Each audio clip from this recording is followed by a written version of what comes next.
we just having a little praise break. It's all right. Just a little one. It's gonna be a show.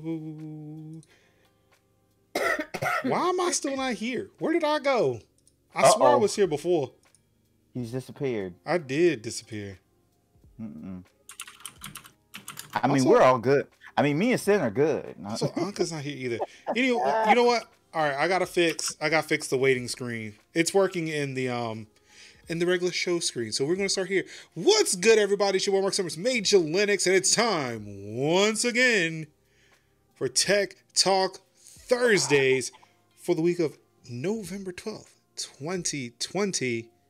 When we're living in the existence of a new president. Yes. If you guys have not heard, Joe Biden has been elected 46th president of the United States of America.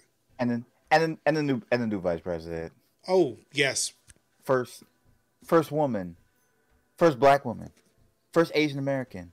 First biracial. I mean, the list is like first man with a first man. First second man. What you saying? I was like, wait, no, that's not right. That's not right.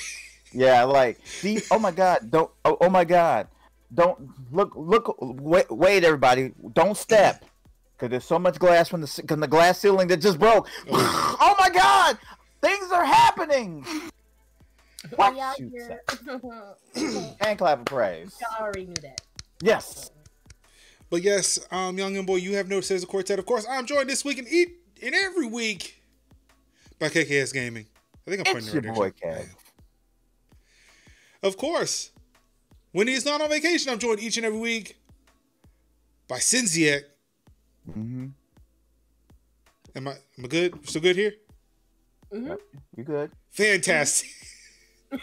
I really second guessed myself again. Second guess was like, did I get it right this time? Yeah, you got it. Okay, cool.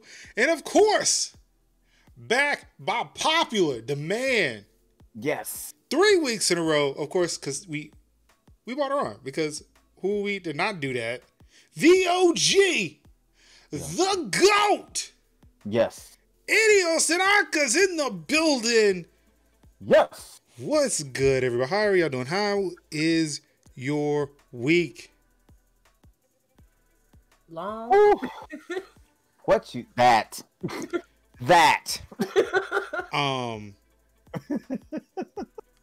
So Sin, I cannot hear you.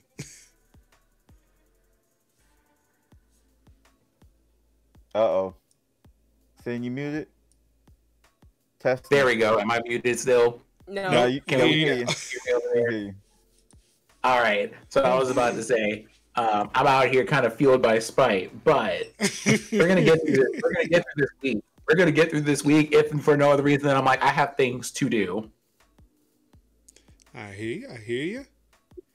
But yes, we got a lot of tech, we got a lot of gaming, and boy howdy, do we got a lot of streaming news to talk about this week. Oh. So I'm gonna say the best for last. We're gonna start off with some of this tech though. Hey, did y'all know that the inventor of the internet decided, hey, y'all don't fuck this shit up like a lot with the privacy. So I'm gonna make a new thing to keep all your shit private. Apparently it's a project called Solid. It's privacy for all, and essentially what it does is stands up a server, you put all of your personal information into it, and then you say, hey, I want to give you this information. I want to give you this information. Do you think we're going to see this? Yes. Yes. How bad do you want it? I don't want to pay for it, but I want it. Well, if it's going to be an essential part of the I guess the new internet, if that's a thing that's happening, I imagine it would just kind of be built in, right? Like, why would you be paying for it? I did, because I'm like, I always have to think to myself when it comes to things. Yes, I want this, but I feel like it's one of the things that could easily be monetized and be like, for X amount of money a month or a year, we just be like, hey, we just take whatever, we don't take what, because you know.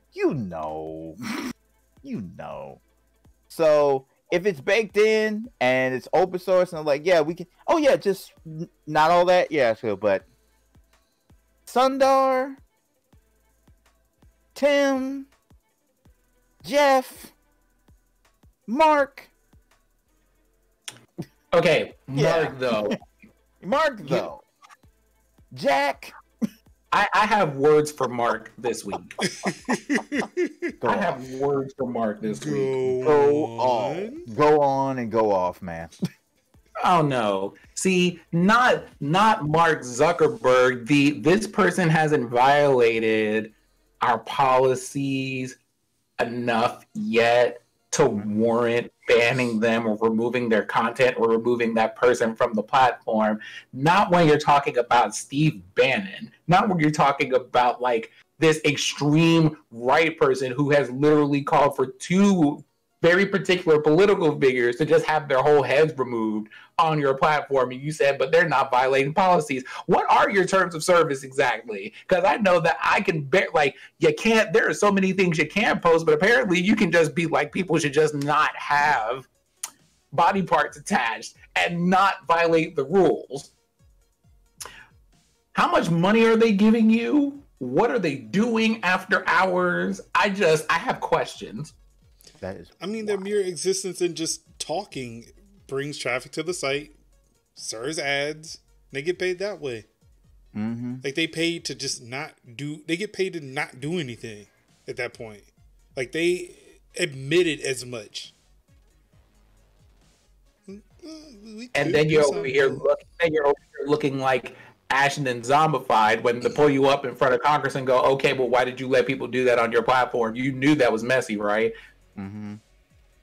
Yep. We believe that people should be able to decide for themselves if things are true or not, and we don't believe in censorship. Like, dude, you're a private company. That shit doesn't apply to you. What the fuck are you saying? Dude, you're a whole billionaire. Why you sounding like what's that guy from the movie? Jesse Eisenberg? Berg. Yeah, Jesse Eisenberg. Why you sounding like Jesse Eisenberg from like Batman v Superman right now? The red coats are coming. My guy. You should be like, where's the swagger in that? You know what I'm saying? Like, you made Facebook and cheated your peoples out of it. You should be strutting in like Dio. Like, yo, why are you like this? Let me tell you something. You know what I'm saying? Like, look, we can't just be out here censoring folk, my guys. Like, what the fuck, dude? What the fuck you saying, man? Like, bro. His face. Yeah, he should be coming in like, oh, like, you know, like yeah, like that's what I'm talking about. Oh, yeah, I can't stand you. And I'm like, I mean, my man should come in with the actual literal personification of evil swagger, and none of it. None of it. Meanwhile, Jeff looks like a whole like looking like Daddy Luther, and I'm like, bruh. That dude does look like an arms dealer. I would not be surprised if Amazon did have a secret gun shop. Yeah. Ooh, oh, y'all didn't do this. Have you not seen this dude? Yeah. Like compared to what Jeff Bezos looked like at the beginning of Amazon to what he does now, like this motherfucker looked like he got the nukes.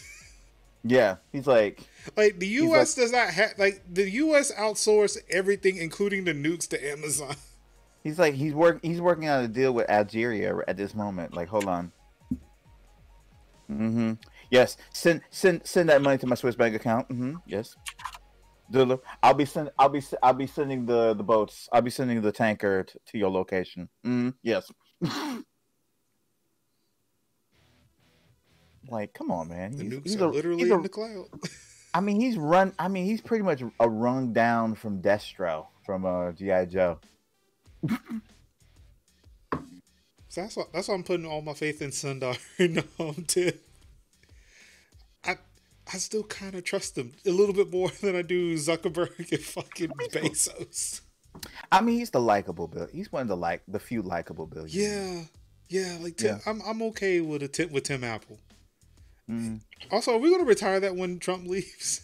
Are we just gonna keep calling him Tim Apple? forever. Okay. Forever. It's like one of the good things that ever came out of Trump was Tim Apple. Yep. Not That's a short Tim list. Apple. That's a very Okay, short so- list. You understand, right, that it's a list of one. You understand, right? We're going to have. I'm gonna have problems because I'm not gonna call this man Tim Apple. I'm gonna be like, Tim, insert fruit of the week here. Hey, Tim Papaya. Tim Pineapple. Tim Passion Fruit. Mm-hmm. Tim Kiwi. Tim Durian. Oh no, not Tim Durian. Tim Dragonfruit. Oh God, not Tim Jackfruit. Okay, I'm so That's upset. a dragon fruit. No, not you. Like this is like, y'all. This is like real fan mail hour.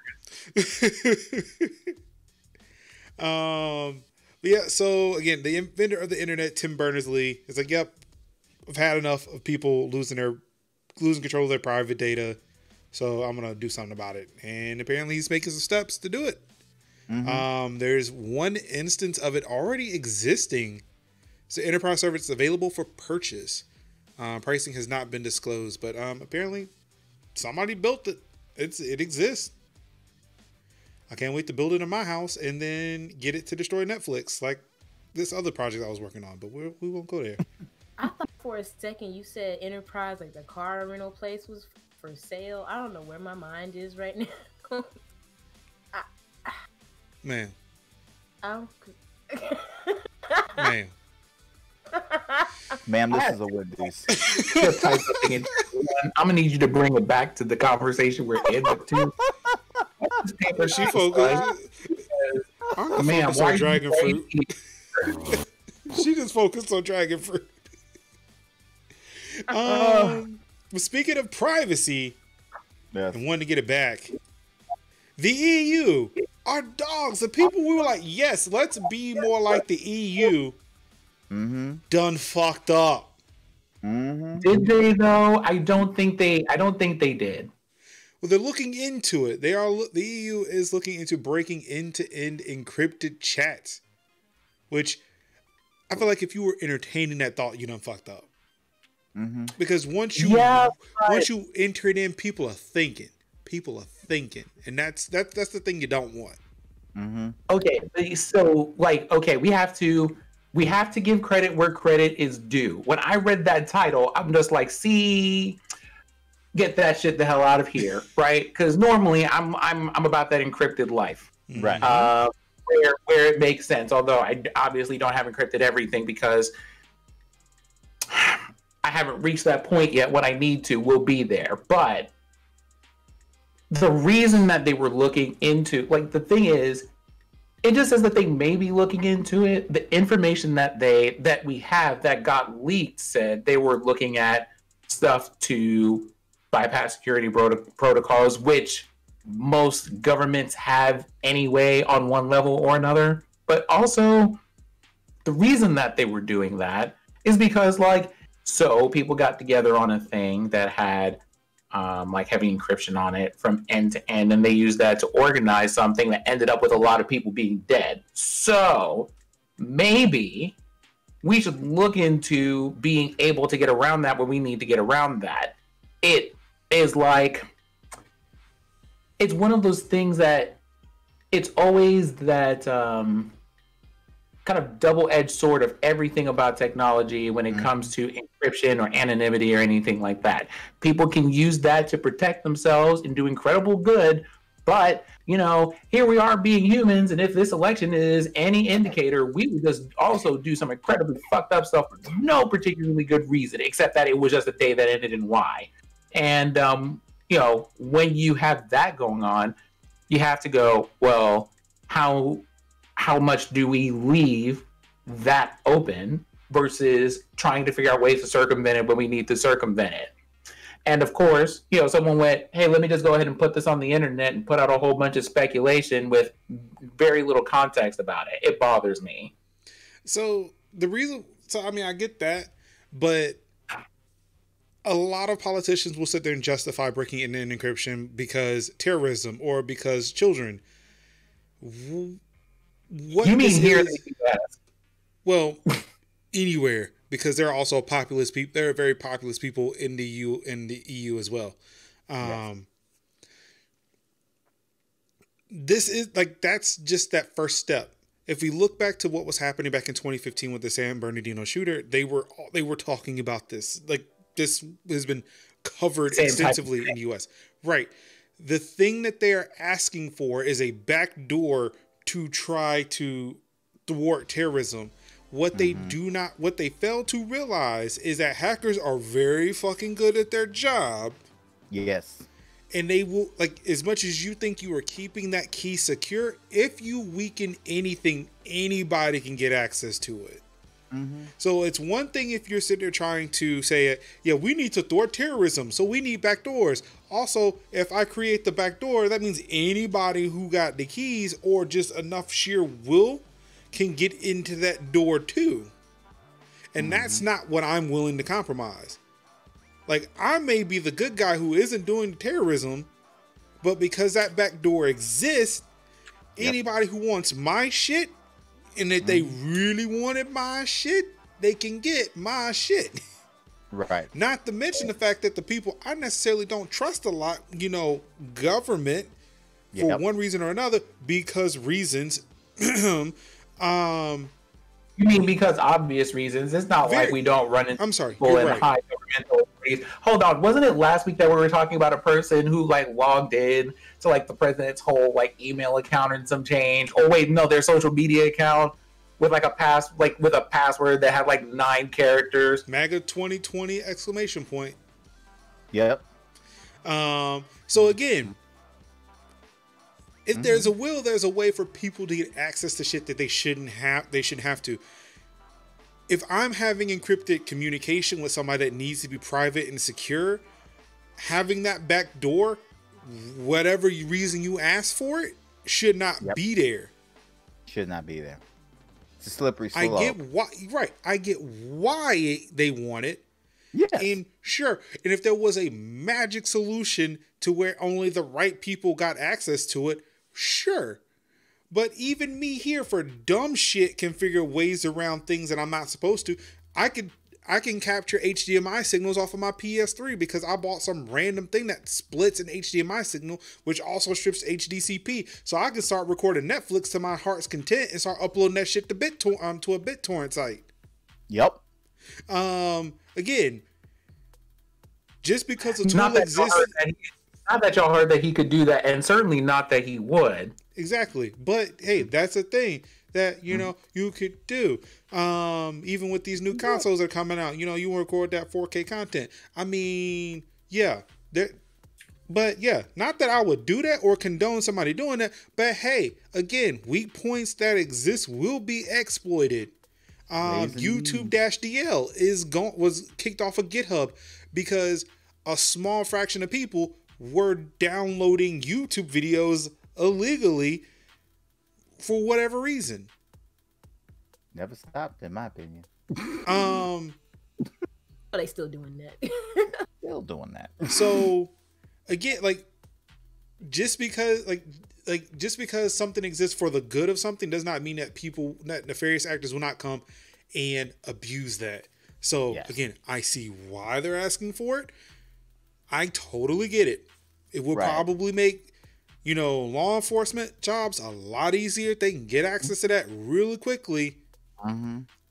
But this, like, it's a whole thing of your rights end where mine begin. You are now infringing upon my civil liberties to keep my shit private. Right. Because not everybody is a terrorist. And not everybody, the fate of the world is not developed on whether or not you need my search history or not.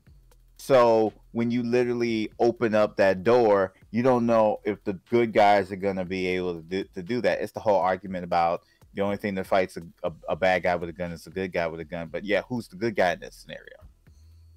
You know, that's the one thing you have to ask. It's not necessarily an existential question. It's more like, if you give somebody access, if there is a door, anybody with access is going to walk into that door. If you have the key, aren't you going to open that door? Like, you know, So, I mean, it's not like a complicated process like a Uncharted game where you have to be like, first I got to find the cross of Saint Dismas, then I got to go to Ireland, then I got to go find the thing. No, it's like it's just find the door, open it, find the door, access it, open it. I don't want that, and I don't want that to be a thing. I don't want that to be a thing where people can have access to something and then being like, I'm going to be looking at your stuff. Like somebody reminded me, I think it was yesterday, that DVDs used to be encrypted. Yep. And they figured out the encryption key to DVDs, Mm-hmm. and they put that shit everywhere. They made songs about the DVD encryption key. So imagine if that got out. Imagine if the back doors for your iOS messages got out. Mm-hmm. The internet is nothing if not relentless. You know, honestly, I thought they could see that stuff already. I Nope. mean, is anything really private these days? Yep, there definitely is. There definitely is. I've been literally watching a go ton into the of, dark web and find out. yeah. I've been literally watching a ton of like iPhone repair videos, and dudes just can't, and like they get pin locked, and they're just be like, well, I'm using this for parts because I can't open it up. I can't, once it's been pinned, that's it. Like once somebody pin locked it, or it's become Touch ID and you lose the passcode and somebody won't give you the passcode, guess what that phone is? A brick. Yeah. Yeah, you're not going to be able to get access to that phone. Anko, what did you say? I ways around. So wait, you got that Israeli box? I'm not going. Job security. Anyway.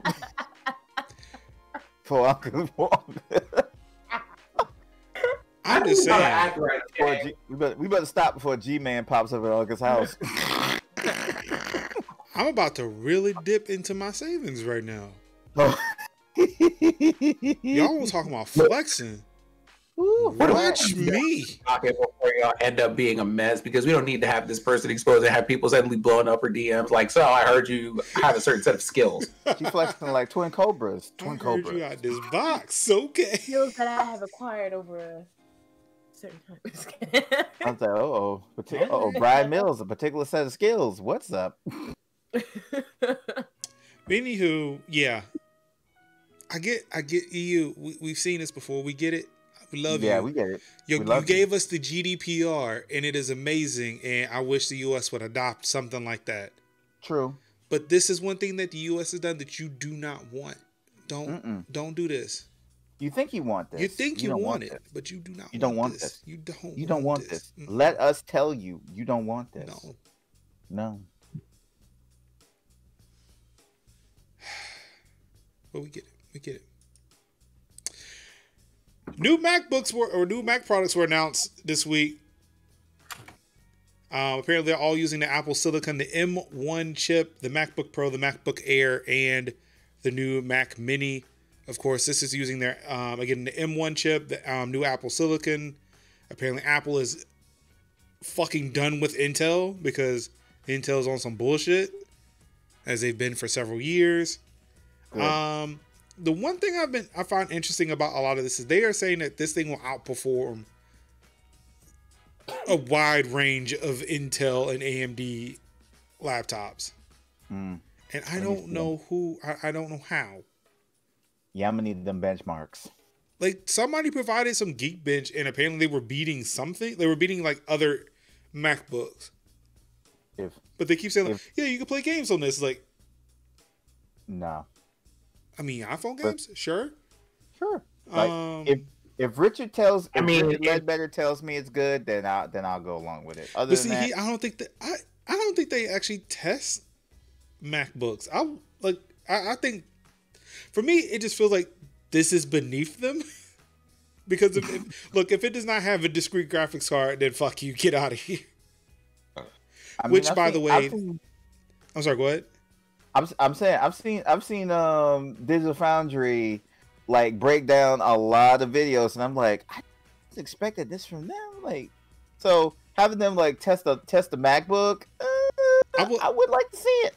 You're right. I would like to see it. Will they do it though? Probably not. I mean, good chance they probably not. But boy, I would like to see what Richard come up with. I'm like, yeah, Richard, let's go. I'm not gonna lie though. I do want this Mac Mini though. I do want this Mac Mini. They dropped the price. It's $100 less. I kind of want it. I'm with you on that too. Like the editing potential alone and the photo potential alone would be nice.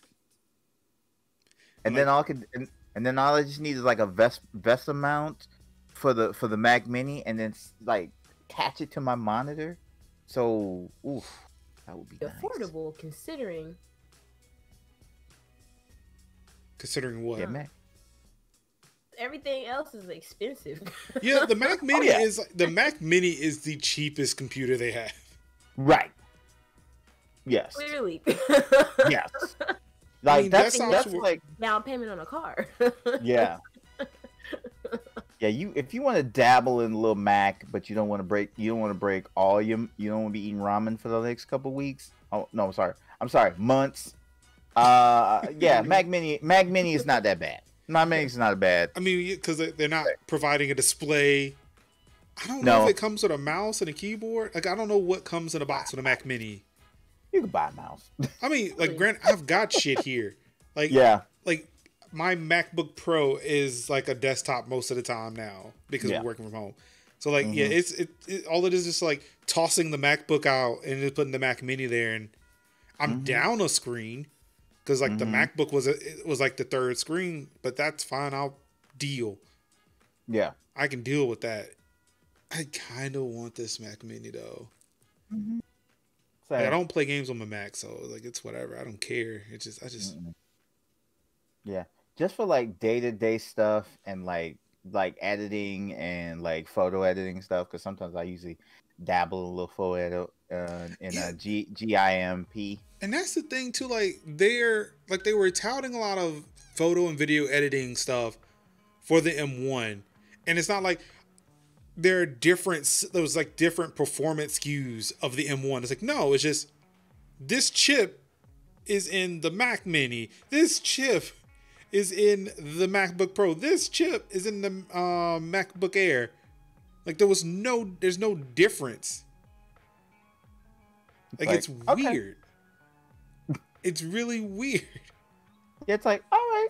Sure. But it's like, like, okay, I mean, yeah. I mean, if you're going to say that I can edit, what was it? I can't. Wasn't it? Is it 4K or 8K on Final Cut Pro on this thing? And it'd be good with that. Okay. I mean, all right. But apparently, like again, these apps have to be written for the silicon. So, like, I'm wondering if there are like some optimizations and stuff that's happening there that isn't happening on Intel. Like if I were to pick this up. Because I think pre-orders already happened. I think they're being shipped out now. Right. Like if mine was to show up tomorrow, because like they normally arrive on Friday, I would not be able to use Premiere the way I want to on it because I don't think Premiere for Apple Silicon is out yet. Right. Probably have to wait for a while. But like they do have I think it's Rosetta that translates into. I think it's Rosetta. I can't remember. It's one of the. They announced like 3 different things that say, hey, if you have Intel apps, they can translate to Silicon and Apple Silicon and still do the thing you need to do. So you're not going to be ass out if you buy any of these products. Also, speaking of this here, this MacBook Air seen here with the, nice blue, purple hue. I'm not sure if anybody caught the Apple keynote for this. What the fuck was Craig Federighi doing opening that damn MacBook? Let me see if I can find it. Somebody had to clip that out. Yeah, I'm gonna need to see. I'm gonna need to see that because I totally missed that.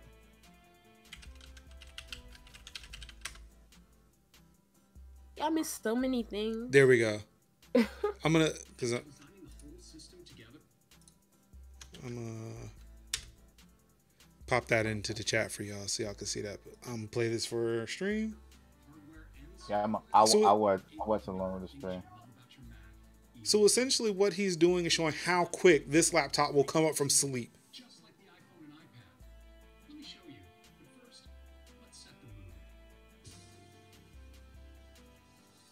Oh, why we said mood? This is mood lighting? I feel like I'm in a Star Trek episode. Why? Why? Why what? That was weird. It was so weird. Somebody thought that was a good idea, and that person who thought that was a good idea was now fired. So Was this Star Trek: The Next Generation? What just happened? I mean, my man So was, so if you have he not was like- watched an Apple keynote yeah. in pandemic times, what they're doing is they're kind of showing all like they're doing the presentation, but they're doing it in different rooms because of course they have to social distance. So Right. a lot of it's pre-recorded, and like honestly, these keynotes are amazing.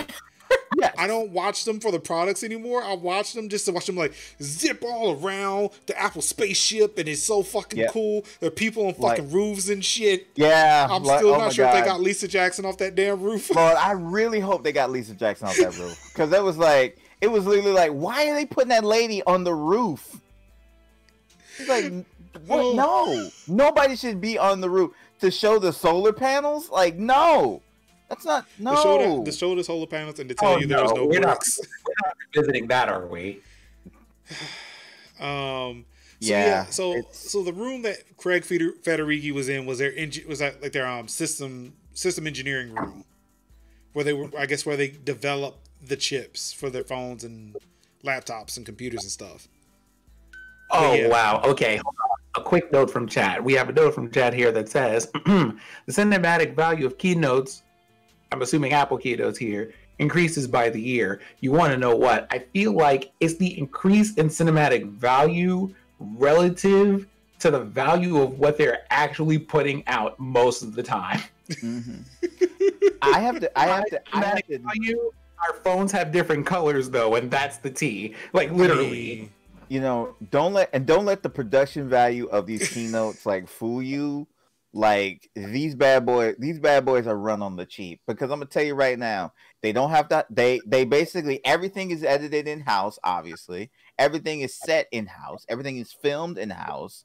They're at Cupertino, so it's already covered. There's no Yeah. like, oh, we have to go this place and that place, and no location. Everything is done, and they're just basically doing it they're doing it at time, and it just looks amazing. But it's like but it compared to any other like thing, it's like any other like keynote, it's wonderfully paced. And you're like, dude, I'm not bored at these, because usually like, oh my God, this guy. It's usually like Tim Apple droning away in some wonderful theater somewhere, showing like PowerPoint presentations that I don't really care about. Now it's like Lisa on the roof.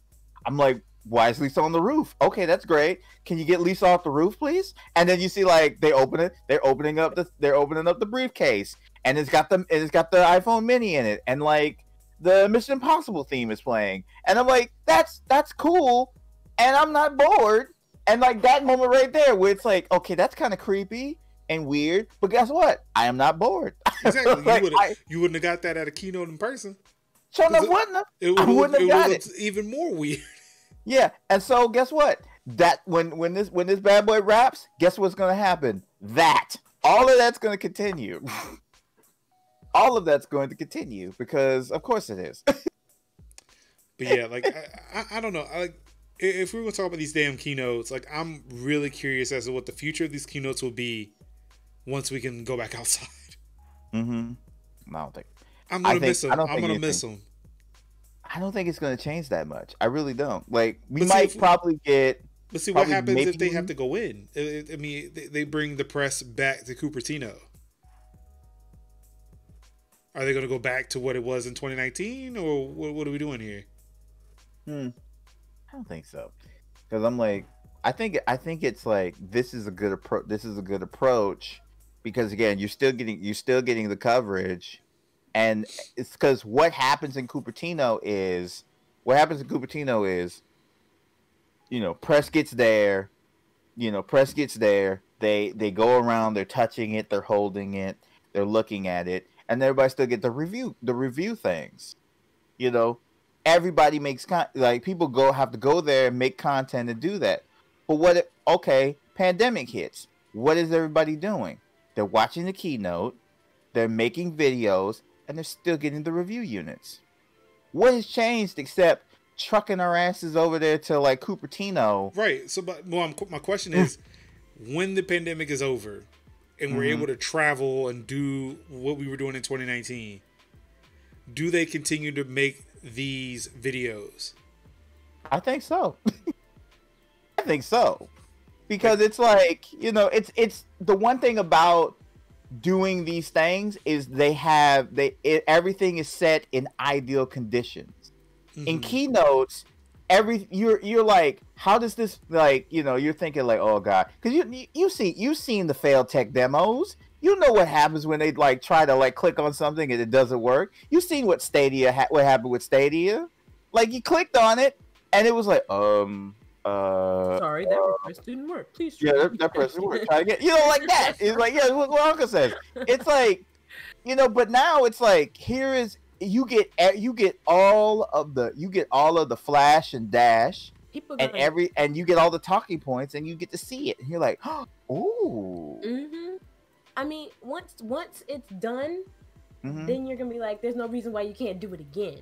Mm-hmm. So that's the other good thing about 2020. Like, of course, people are smart in general sometimes, but so when you go through stressful times such as these, you adapt and come up with new ways to present things and share things. And now there's no excuse. So I'd say they should keep doing it. So thanks.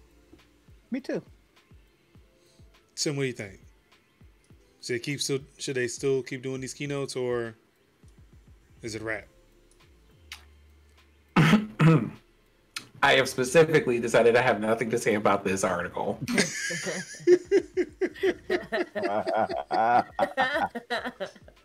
Yeah. Not this one specifically. I'm just like, you know what? I'm a hush. Over here. He's saving all of it for the coming article. Is it the spirit bomb? Is it just hold it up, just like give me all your energy. He's charging it up. He's like Goku. He's charging it all up. We're gonna be here for several episodes. There's at least 2 articles on here that y'all know exactly which 2 they are. That by the time we get here, it'll be like, guess what? Mm-hmm. Yep. So that was it from Tim Apple's camp. Now let's go over to Sundar's camp. Google moves from hero to zero as it announces the end of free high-quality storage on Google Photos.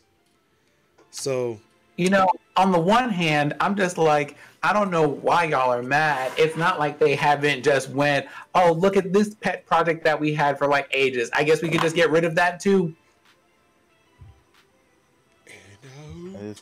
That is definitely in Google's wheelhouse right there. Glass. Let me just Reader, Google Glass, Wave. That being said, the only reason why this doesn't matter to me as much at this moment is because I went and bought some access to Google One because I had to upload some really large files to my drive. But is this whole thing of them just going, y'all don't have any, it's like, the thing is, the article says, right, the end of access to free high quality storage on Google Photos. Dear people of the internet, do not be misled. That's not what they mean. They're coming for the whole suite of everything that they've decided is online Microsoft 365, the Google version. So they have gone, they're going to monitor your account for every part of that service that you don't use. And if you don't use it enough for their liking, they're just going to straight up delete the content you have in that area. So if you don't use Google Photos a lot, those photos are about to be gone whenever this happens. Mm-hmm. Start downloading them on the cloud thing as like, hey, cloud backups. It's so great that I finally got that hard drive in last week, or actually Sunday. Came in Sunday. Right. And man, I've got these awesome Samba shares on a server in my house. Yep. You can literally buy a external hard drive that acts like a cloud server and can cloud back up your own shit. You could do that. And soon as I am able, I am doing that because I don't want Google to be like, hey, yo, let me have access to my paper. For reasons. Yes.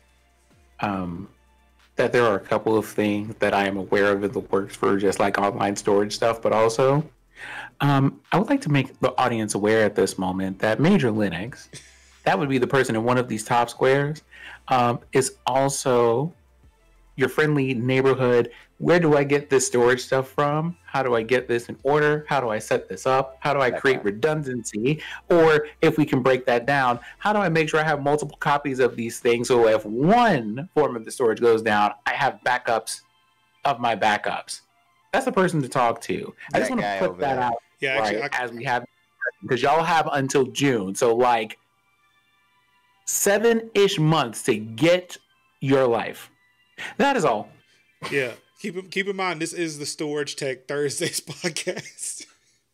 Yep. Yeah, and I actually did count it. Like once I had that hard drive, I got that hard drive. I saw it actually counted. I have 45 terabytes worth of storage between so many computers and hard drives in this house. I'd be hard fucking pressed to lose data. I mean, you're not gonna lose data. Yeah, personally, no. But ask other people what happened to theirs. I'm still reeling from that one. But yeah. Like as Sydney said, this started with Google Photos. But as the week progressed, Sheets, Docs, Pages, Pages, that's an iWork thing. Yeah. Slides, that's what I'm looking for. Slides. Slides. That's getting counted against that your storage cap. Yep. Sucks. Google. This is not the wave. Oh wait, you wouldn't know nothing about that, would you? Yeah, luckily for me, I do have Google One, but I subscribe to that for some other reason. I can't remember why I subscribed to Google One, but I have a subscription to that, and at least they give me access to a VPN now. But whatever, I don't care. It got me a Google Nest Mini that's still shrink wrapped in a box because I don't care. I don't know. This is not a good look for Google. Nope. All right, so actually I got confused by this one. It's like, wait, I thought we were still in tech because this was a hack, but it's Capcom. So I guess we're in gaming news in that nice little weird transitional period.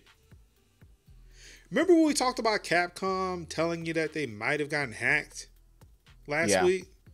Yeah. Don't worry, it's all good. Oh, because they actually did get hacked. Yeah. They actually got hacked. Now I'm not sure. Let's see if they doesn't seem like they updated it yet. But yeah, no updates to this article. Backups or nothing? Huh? They didn't have any backups or anything? I mean, look, we're a new show. We only just started, so we have not reached Capcom's airwaves yet. Right. To tell them, not to click on dumb links that you don't trust. Two-factor all your shit. Secure your password. Use a password safe if you can.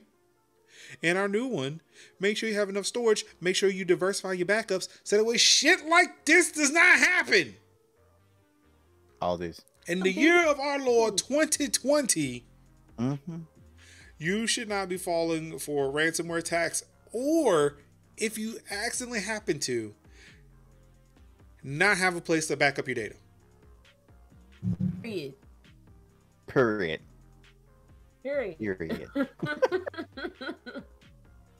Yo, I'm sorry. I need to understand people for a second. This article title told me right? Capcom got hit up and extorted for $11 million. Uh-huh. Y'all, it's not dollars. Okay. Well, see, you have to say it is 11 million for Americans, because Americans don't know how yen work. So according to Americans are demanding $11 million in Bitcoin. No, like that's the part I'm going to say. These people, right, have got to be on the other side of melanin, I'll say, for the sake of diplomacy here. Okay. Because Bitcoin, you didn't say $11 million. You said $11 million in Bitcoin. Yes. Which is still $11 million. Yeah. That's I can't pay my student loans in Bitcoin. They don't give me that option. I'm just saying. That's like saying like a 1 pound of feathers and 1 pound of stones. Like that's still a pound. Yeah, it's going to have a lot more feathers than stones. Okay, see, you joke about this, but one time Taco Bell was running a whole thing where they said win $1 million. Or like they said like win like $1 million. But if you read the fine print, it was 1 million pesos, not dollars. I remember that. Like I don't do these things. When people are just like, I want dollars. Dollars means a specific thing. You want $7 million, but I want it. You didn't say you wanted in crisp bills. You wanted in a certain level of denominations. You said you wanted Bitcoin. You wanted an entire. I want 11 million of a digital currency that has only a limited amount of use in very small circles in the real world to pay for. What are y'all doing? But see, that's the thing. Like, because of the fact that it's so. Okay, I want that 3080 RTX and at that 3080 RTX board. So that's what we're doing, right? I need that 11 billion Bitcoin. 11 billion Bitcoin for that. Newegg does take Bitcoin. Mm-hmm. And it's there is a Black Friday sale in the world. What are y'all doing? And it's untraceable. Yeah, it's like that's the reason why they asked for Bitcoin. Like cash is like, cash even digitally leaves a footprint. Like Bitcoin don't leave a footprint. Now I know it's like it's weird when it's like, give me like $11 billion in Dogecoin. Sure, little odd cryptocurrencies, but the mentality is we want money. We want money that we can spend and that can be utilized elsewhere and can be cashed in, than money that's going to be like, oh yeah, I know exactly where that $1 million is going. It's going there. So yeah, it's odd. But see, what I felt like, they're not going to get paid them 11 million. I think what it is like, no, we just wanted to lock your shit and just see you struggle with this. Has anything to say about it. Right. Yeah. Because our ransomware works is just basically like, we are going to hold you. We're going to see if you pay. We're going to see if you pay. Girl, hold on for a moment. I'm going to have to, hold on. They want 11 million in Bitcoin? Right. $11 million in Bitcoin. Yeah. Okay, but here's the thing. That's not 11 million Bitcoins. I just want to be clear about that.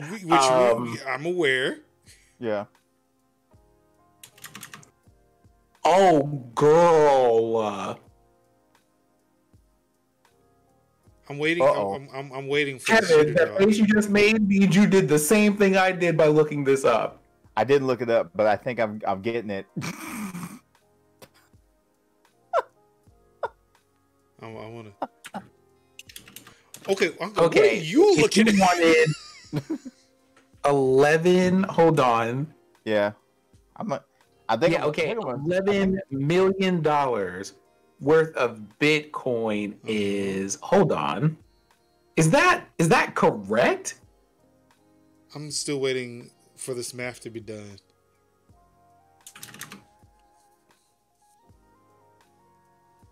This can't be right. Why? Oh no! Why y'all doing this?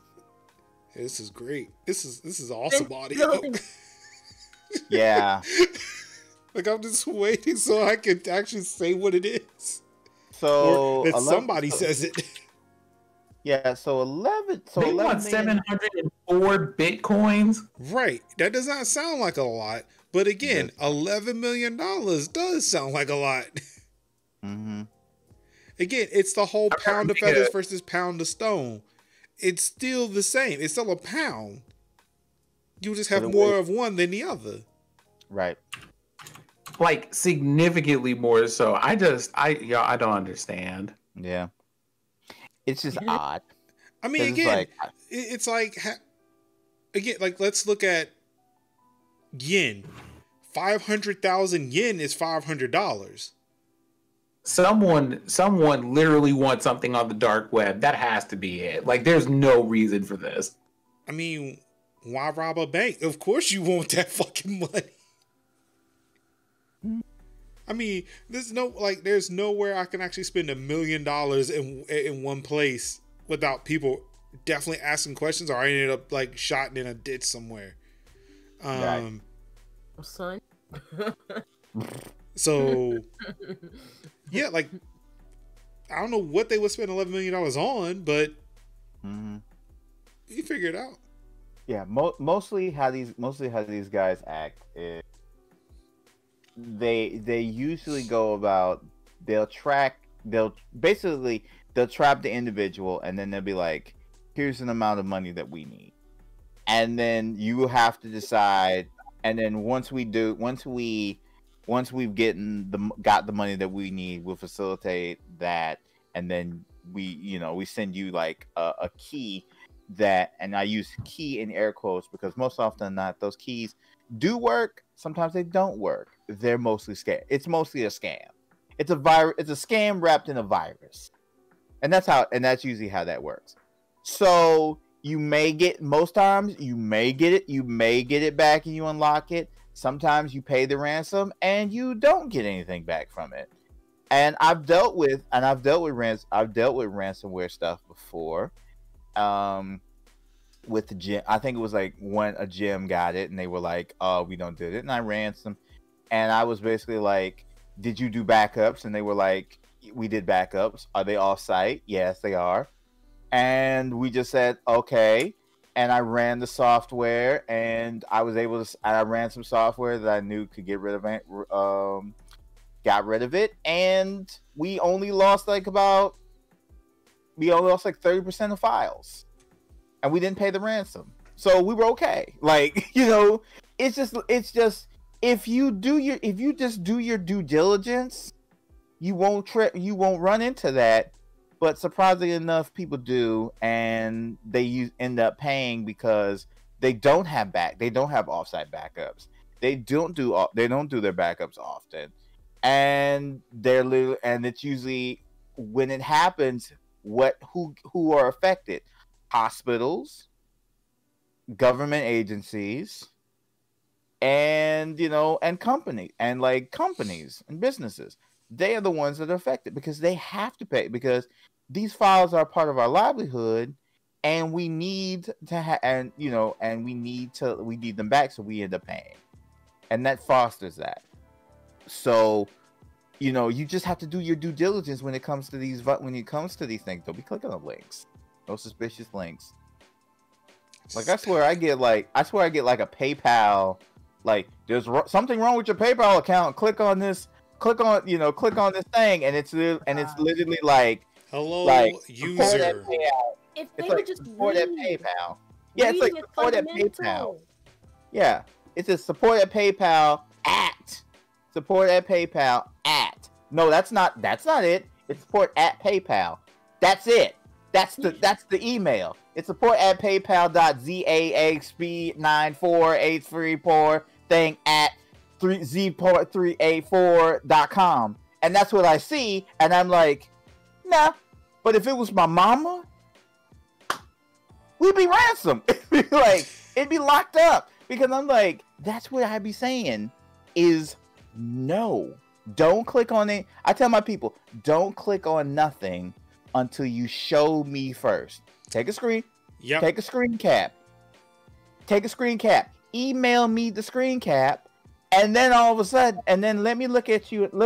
tweet it or like text it to me, and then I say, yeah, don't click on that shit. Don't click on that. Nah, see, I'm glad your folks get the screenshot. I get the email. My parents will just forward me the email. Like, don't do this. Don't do that. I just say take a picture of it with your phone. And that's it. They take a picture of the phone, and I look at it. I'm like, yeah, don't click on that. It's not that hard to figure out a phishing email is a phishing email. There's more than one. There's more than one indicator. Right. Like, yeah, I tell email address alone. Like, yeah, there are typos throughout. Yes, that's what kills me. That's what kills me. Hover over the link, you can see it's fake. Like, come on, people. That's why I literally tell my mama, don't click on anything until you show me. But I don't bother you. Bother me. I'm literally like, this is my job, mama. I've gone to school. I graduated. You were there. You were in the front row. You see me graduate for this. Don't bother me. Just bother me about it. Because I'd rather you bother me than I'm trying to figure out what happened. I'm ready to fix the problem. I'm here to fix the problem. That's what I tell my people. Let me fix the problem. I will fix it. And see, I'm over to get bothered right now. Since she had a question, she had to. Oh, excuse me. Yep. I like it. Let me, yeah. Look at that. Like, look at that IT in action right there. IT flexing. Why? You know, I be telling my folks, I'm a system I'll be system admin for churches. I literally have to go in and tell them all of this has to go.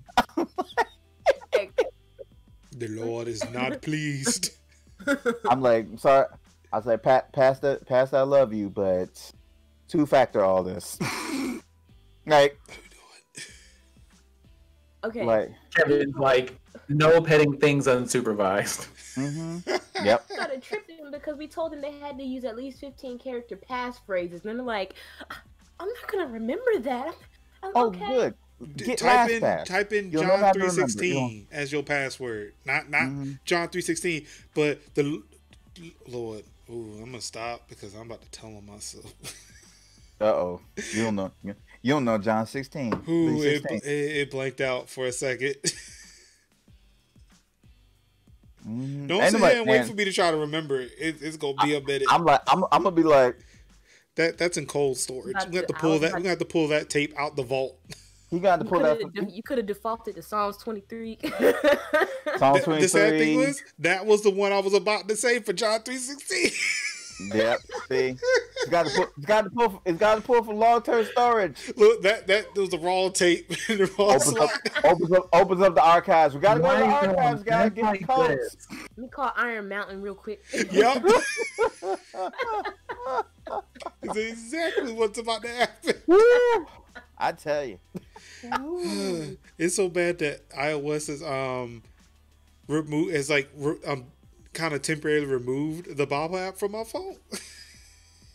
They'd be like, the icon's there, but the little cloud icon with the arrow, it's like, hey, if you want to use this again, you gotta tap and download it again. So, I'm like, I just wish people would be more diligent in reading things, and a lot of things would be avoided. But you know, if it don't smell right, don't smell right. Which of the articles are we on, good people of the internet? Capcom got hit by the ransomware. We still there. Yeah, this is just a rant about. Come on, y'all. This is how to avoid ransomware attacks.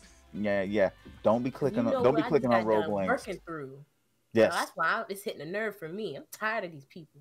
But facts. Tell them. Still don't know who did it. I got that. All right. Of course, we're back to the storage issue. Again, storage is a common thread on this show. Always has been, always will be.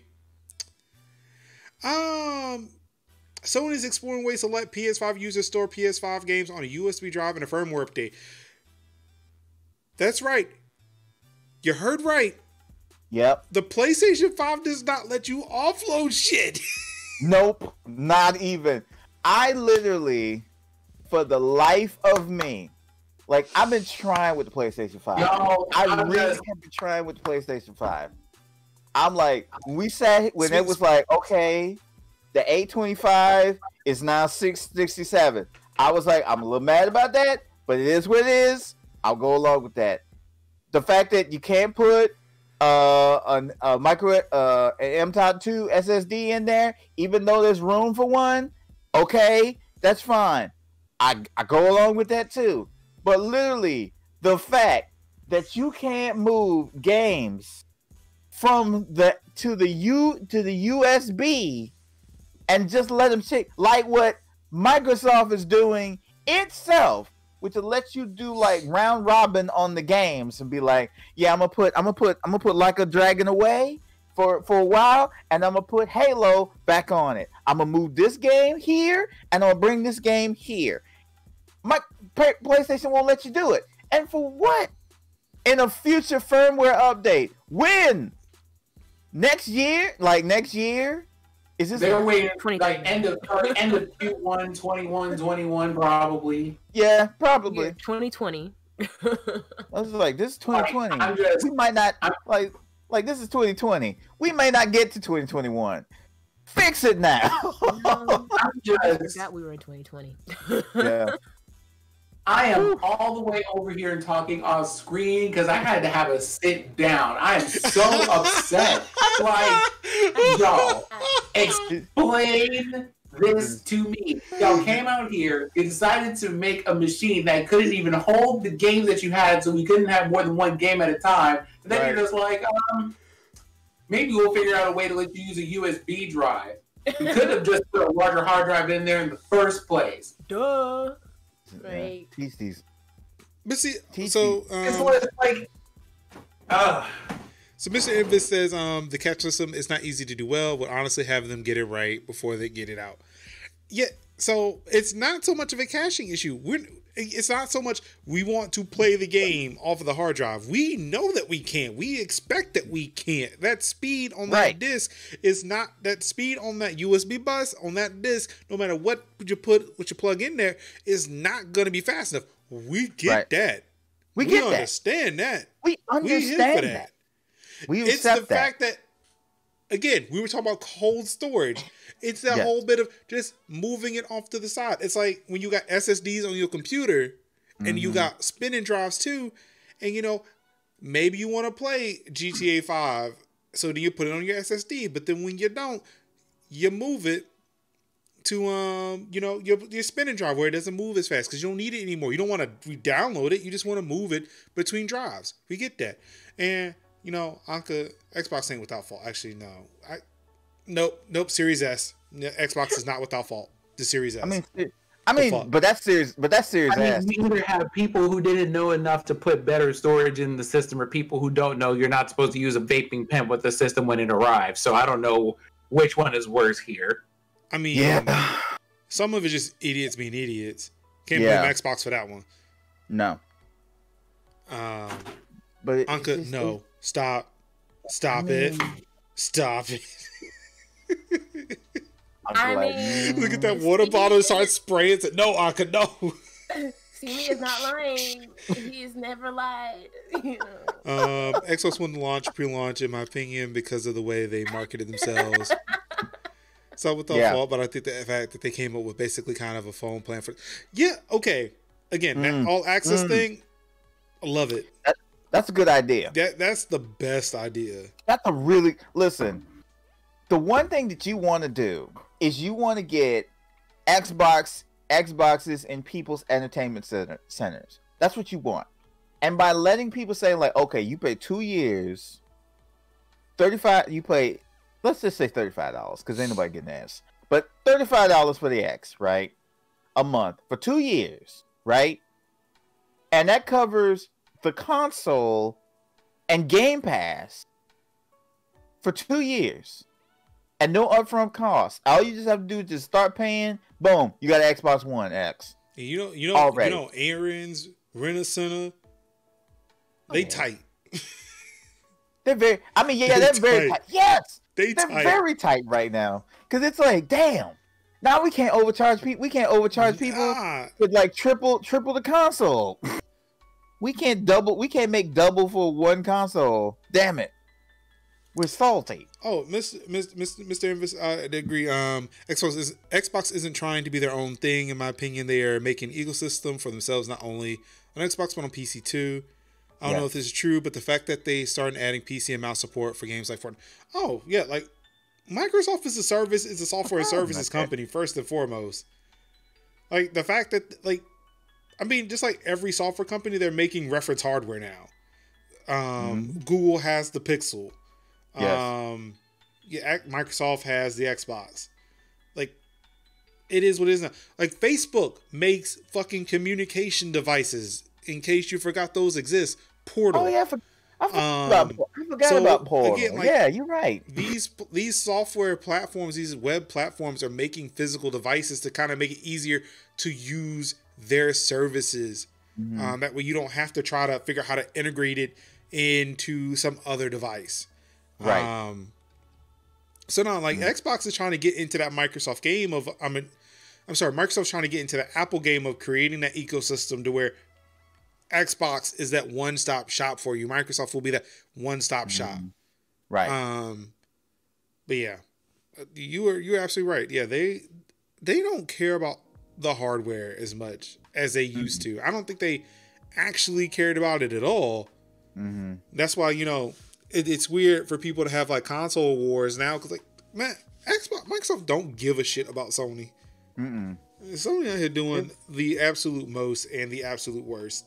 It's like Xbox is taking like a page out of like Sony's the PlayStation 3 Slim, in the idea of it's a badass system. It plays Blu-rays.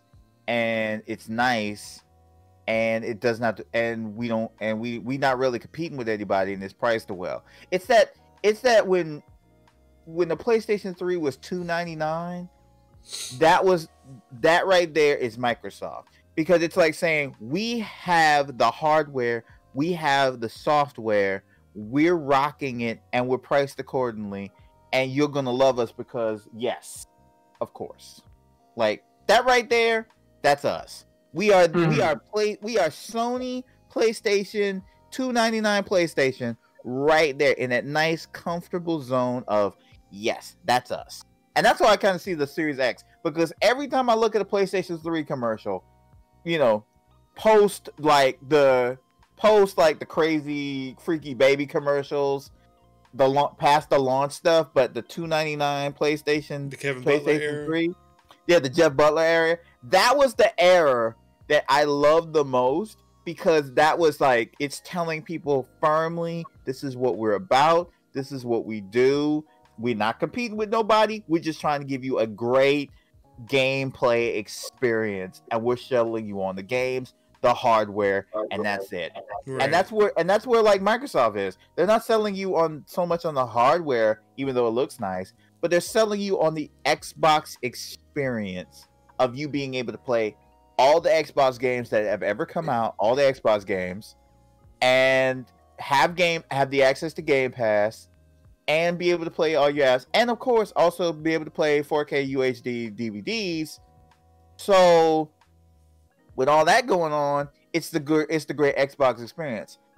Thank God we're not still in the Don Matrick era, because I tell you right now, if this was Don Matrick, we would have been pissed. No, he had a chance. He blew it. Yeah. Thank God for Phil Spencer. See, yeah. Mr. Invis, the only reason I want a PS5 over the Xbox is not for performance or anything like that, but it's because of the games. However, if unlike me, you do not have a PC and probably just want to play games, Xbox is making itself look tasty. Yeah. See, I'm passing over PS5 because there's nothing on that console I want that isn't multi-platform. All I want is Ratchet and Clank. And even then, I don't mind waiting. And the game that I'm like really excited to play, that I would really love to play, that's already coming on PS4 anyway. So yeah, I'm good. Like Miles, bring back SOCOM. That right there. That's what you got Call of Duty for. No. SOCOM. SOCOM. That. The precedent for Battlefield and COD. if you've never played SOCOM, You like missed out. you missed out. SOCOM was great. Let's see. I think it's weird the Xbox didn't try to make a diskless console because the PS5 trap of a diskless system on a 1 terabyte system is not present on Xbox. So not on the X. The Series S is that though. Yeah. And that's just the worst decision in next gen gaming. Do not ever buy that. What the fuck are you doing? I don't care if it's $299. No. Right. To do what? No.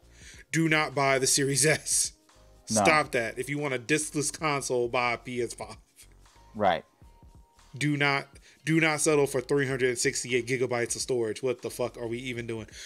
Speaking of which, back to that. Hey, you know how, you buy a hard drive at a certain size and you don't get all of it? That 10 terabyte drive actually shows up as 9.1 terabytes on my Linux system. Mm-hmm. So I lost 900 gigs somewhere. Yeah.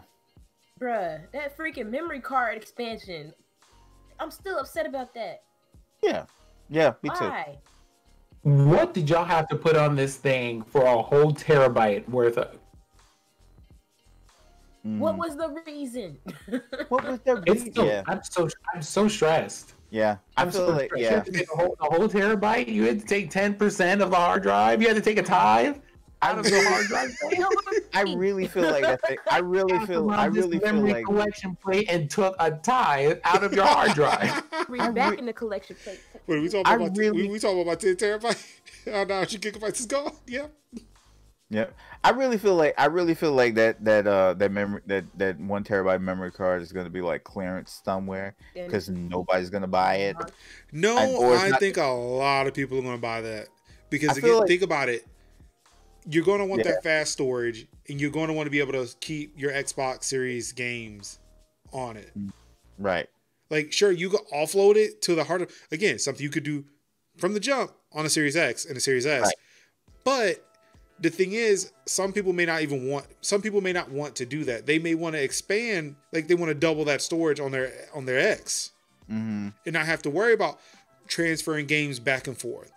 Yeah. It may not be a thing that they want now, or even for people who want it now, it may be because they have huge Xbox backlog, and you can see that there are performance gains.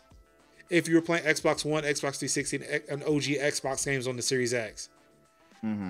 So I just bought Call of Duty. That took up about half my hard drive. But I have all these other games I want to play too. Yeah, I could see them picking up that expansion card. Like, again, we looked at the price of that compared to other NVMe. That cost is comparative. Right. That cost is comparative. If people know that, if people go in expecting that, then yeah, I can see people doing it. It makes sense to do it. Not really. Actually, no, I walk that back. It doesn't. But hey, games got really big. What are we going to do? They're not going to get smaller unless we figure out fucking the fucking encryption or the fucking compression technology that Pied Piper figured out. I wouldn't mind that. But yeah, I just feel like, because I try to like take me out of it most of the times when it comes to like my decisions. I try to see things as like the big picture. Try to see things in the big picture. But I do love the whole idea of the cold storage, because there's many a time when I'm like, yeah, especially how game saves work. If game saves work like, oh, my saves are transferred, or they're cloud-based and I can just have access to my saves, that's great too. But if I decide to say, like, I want to just move, like, I'm going to play this game, I haven't played this game for a while, I'm going to move this to cold storage, not play it for a while, then I'm like, I got the flavor for it, move it back from cold storage, boom, it's back on the system, and then I'm playing as is. I always think about it that way. But just as you say, there are people that want to have all these games accessed at all times, but then it's like, what's my top 8? What's my top 5 going to be on the system? And I'm going to be playing that top 5 and top 8, and then get all those great things like, you know, the quick speed, the quick load times, the quick resume stuff. And that stuff is cool too. But then many times I'm like, okay, I played Skate 3 for a while. Now I'm gonna pull that over to cold storage, and I'm gonna pull something else. I'm gonna pull like Jedi Fallen Order over, and then play that for a while. So for me, the cold storage thing works for me because that works with my vibes. Because there are many times, like especially with like Knack, with like the Knack games, where I beat Knack 1, but I don't want to uninstall it because I might want to play it again. Right. So I can just be like, all right, I'm just gonna move it to cold storage, and then play Knack 2, beat that, move that to cold storage, and then be like, okay, now I'm gonna bring Yakuza Kiwami back over because I'm gonna play that. And so that kind of gives me some leeway and some room, and I like the fact that they're doing that even on the ass that they're doing it. But does that mean you should buy the ass? No, I don't think you should buy the ass. I am firmly in the don't buy the ass camp, unless don't do it. These really kind of weird, not weird, specific ass reasons. Buy for your kids. Buy for your kids. Yeah, like, kids. That's a kid console. Like kids or parents. I think that would be kids or like older parents. What's that look? Sin had a look. Sin, you were throwing some shade for a second. I was like, "What's up, man?" You know what? I'm gonna just DM that to the group for discussion off the panel because who? Okay. But yeah, so it does not make sense what Sony is doing here with their with that hard drive storage. It doesn't. Like they had time. All the time they were staying silent. Y'all could have been getting this shit together. But yeah, here we are.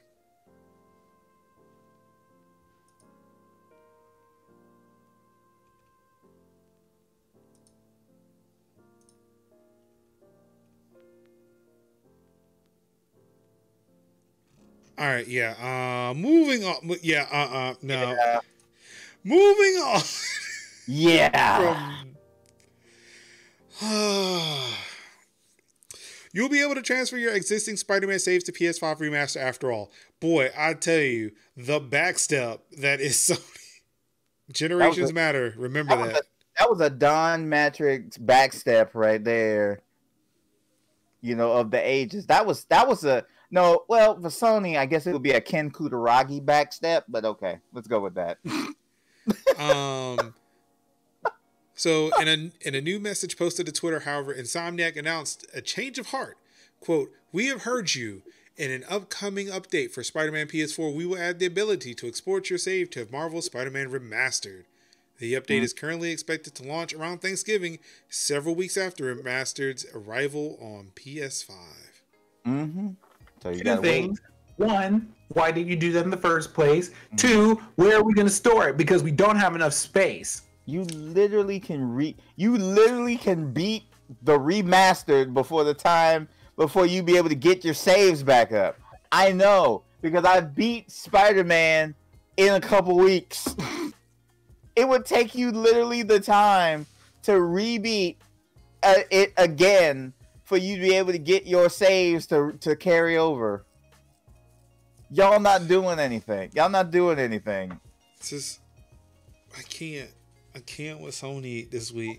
I'm literally trying. I am literally trying. Happy launch day, PS5. I hope everybody out there who got their PS5s are enjoying it, but if you got your PS5s. Huh? I say if you got your PS5. This is madness. The way I see in the Twitter timeline. At the end of the day, I'm probably going to buy a PS5 because my Xbox One, like I have said, is in perfect condition. So there's no point in me buying a Series X. There's definitely reasons for buying a Series X. I'm sorry, I have an X2 and I'm going to replace it. I'm going to update it with it. I hear your mouth moving, but I just can't for the life of me realize. I know you're going to get a Series X. You were literally wearing an Xbox shirt. Out here shopping Xbox Master Race. But why would I get rid of a console that's working perfectly fine? Why would I pick up an iPhone 12 Pro when I had a perfectly working 11 Pro? And this is an Apple guy. Why? am holding on to my 10 as long as I can. Why would I buy this Elgato Wave 3 when I got a perfectly good Rode podcaster right here? I'm just saying. Look, I mean, hold on, because you're sending that other one to me, obviously. Hello. Again, podcasting microphone. This is staying here. Mm-hmm. The Yeti that's in the closet somewhere, that's going somewhere. Yeah. Claimed. I'm Oh, now we're on board? Because it seemed like it took you forever just to get onto that. Thank you. Wow, Thank we're you. not talking about pre-show. Like, oh wow, not the pre-show shade. Okay. Yeah, we talking about the pre-show. Pre-shade. We talking about the pre-shade. Pre-shade. Shade. The No, PSS. I want the Series X, and I'm All glad right, it's then. backward There we go. compatible. Problem But solved. I have bonded with my one. Why would I give it up? Because you combine with the Series X. What are you saying? Yeah. But see, here's It's shaped better to hug. Yeah, but see, here's the cool thing. All your Xbox One games carry over to the Series X. I mean, You literally plus. You plug in the Series X, it'll look like your One X. You won't notice a difference other than when you click a game, you try to look at your phone, Right. but the game's already loaded. And you don't have. And guess what? You don't have to buy the games again that you had on like PS5. Whole new games. Xbox Series S. You literally just have to pull the disc out of the one and into the Series X, and it's fine. Or and hear me out.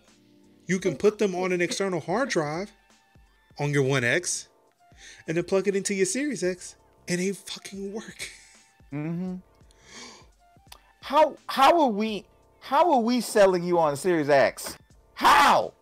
I'm a stone cold PlayStation guy. Why am I selling you on one? Y'all not really selling me. Let me go give him my mixer hat. I knew all of these things that y'all are telling me because I am It's Yeah. like look, But, Mr. Emphasis, it's the SSD. Mm-hmm. It's the SSD. I already know the power of SSDs. I already know. That's what's kind of getting me. Trying to play Watch Dogs Legion on my One X is horrible. Man, I like the minute I told y'all I wanted a Series X was when I finished playing Watch Dogs, and I'm like, I am fucking tired of these loading screens. I'm done. I've had it. Mm-hmm. I want to play Watch Dogs on that Series X so I can get rid of the fucking loading screens.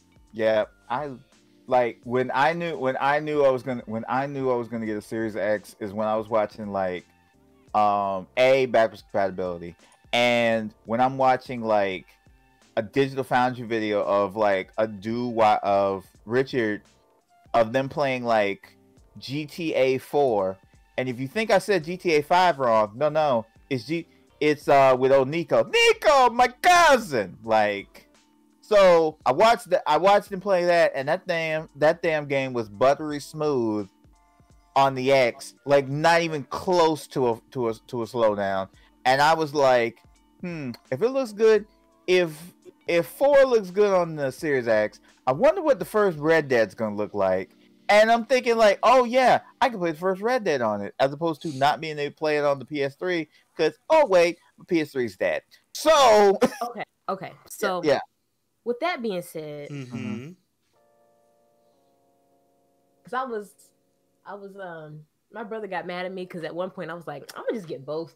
And he's like, you don't need to get both. I'm like, you're right, but it's my money at the same time. But anyway, I digress.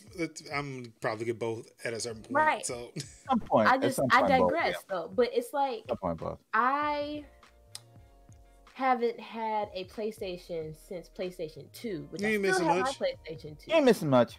True, but if I get the Series X, I still want a PlayStation. Mm-hmm. For what? So because my family is like, we're not switching to Xbox, so you might as well get a PS something. And I was like, see, you can't even think what it's called, so you don't need it. No, I know what it's called. Look, tell me. So look, hit you up when cross play happens, when cross platform play happens. Exactly. That's when y'all need to hit. No, you need to stay true. Stick to Xbox. Mm-hmm. Do you? Don't go with the fold. Be your own individual self. As we peer pressure you into getting an Xbox Master Race. But like I said, I mean PlayStation 2. I mean I can play Ratchet and Clank on there. You know what I'm saying? I mean, you play one Ratchet and Clank, you play them all. As somebody that's played Ratchet and Clank 4 and literally like took the game out of this, calmly put it in his case and threw the case across the room. You're not worried. You're not missing much. I mean, on stream, I was that mad. Look, hold on. I can solve your PlayStation problem right now. I mean, Xbox is still Master Race at the end of the day. I mean, ever change, you know. Look, there we go. PlayStation Now. You can play PlayStation Now on PC. You can. There you go. There you go. So, can I put you down for our Xbox Series X? Get you one of these controllers. Oh, I ain't got mine over here, but actually, I do have an Xbox controller over here. Yeah. Look, you're old. Look, you were attached to your One X. Look, how about if I told you your One X controllers work on your Series X and the Switch? I'm crying. Look, I'm just gonna, I'm in a tight spot with the money, so I'm gonna play my one until I can't play it no more. You know what I'm saying? Look, when you ready for an upgrade, just we ready for upgrade. Yeah, we ain't trying to pressure you into one now. No. Look, you were misunderstanding us. We're just saying. I told you what I'm gonna Series X is just where you want to be. Oh, just throwing that out there. Yeah, I want that refrigerator. I still want that refrigerator. Me too. Like, oh Lord, me too. That would be so. Linux is PC. Linux PC is Master Race. You're wrong. I mean, look, when Linux pays my bills, this dictate what I play. Mm-hmm. Yep, Linux again, is what makes my money. Here's an iPhone. Here's an Apple Watch. And there's a MacBook in the bag over there with an iPad Pro. What do we say? Is a Pixel? Is a Fitbit?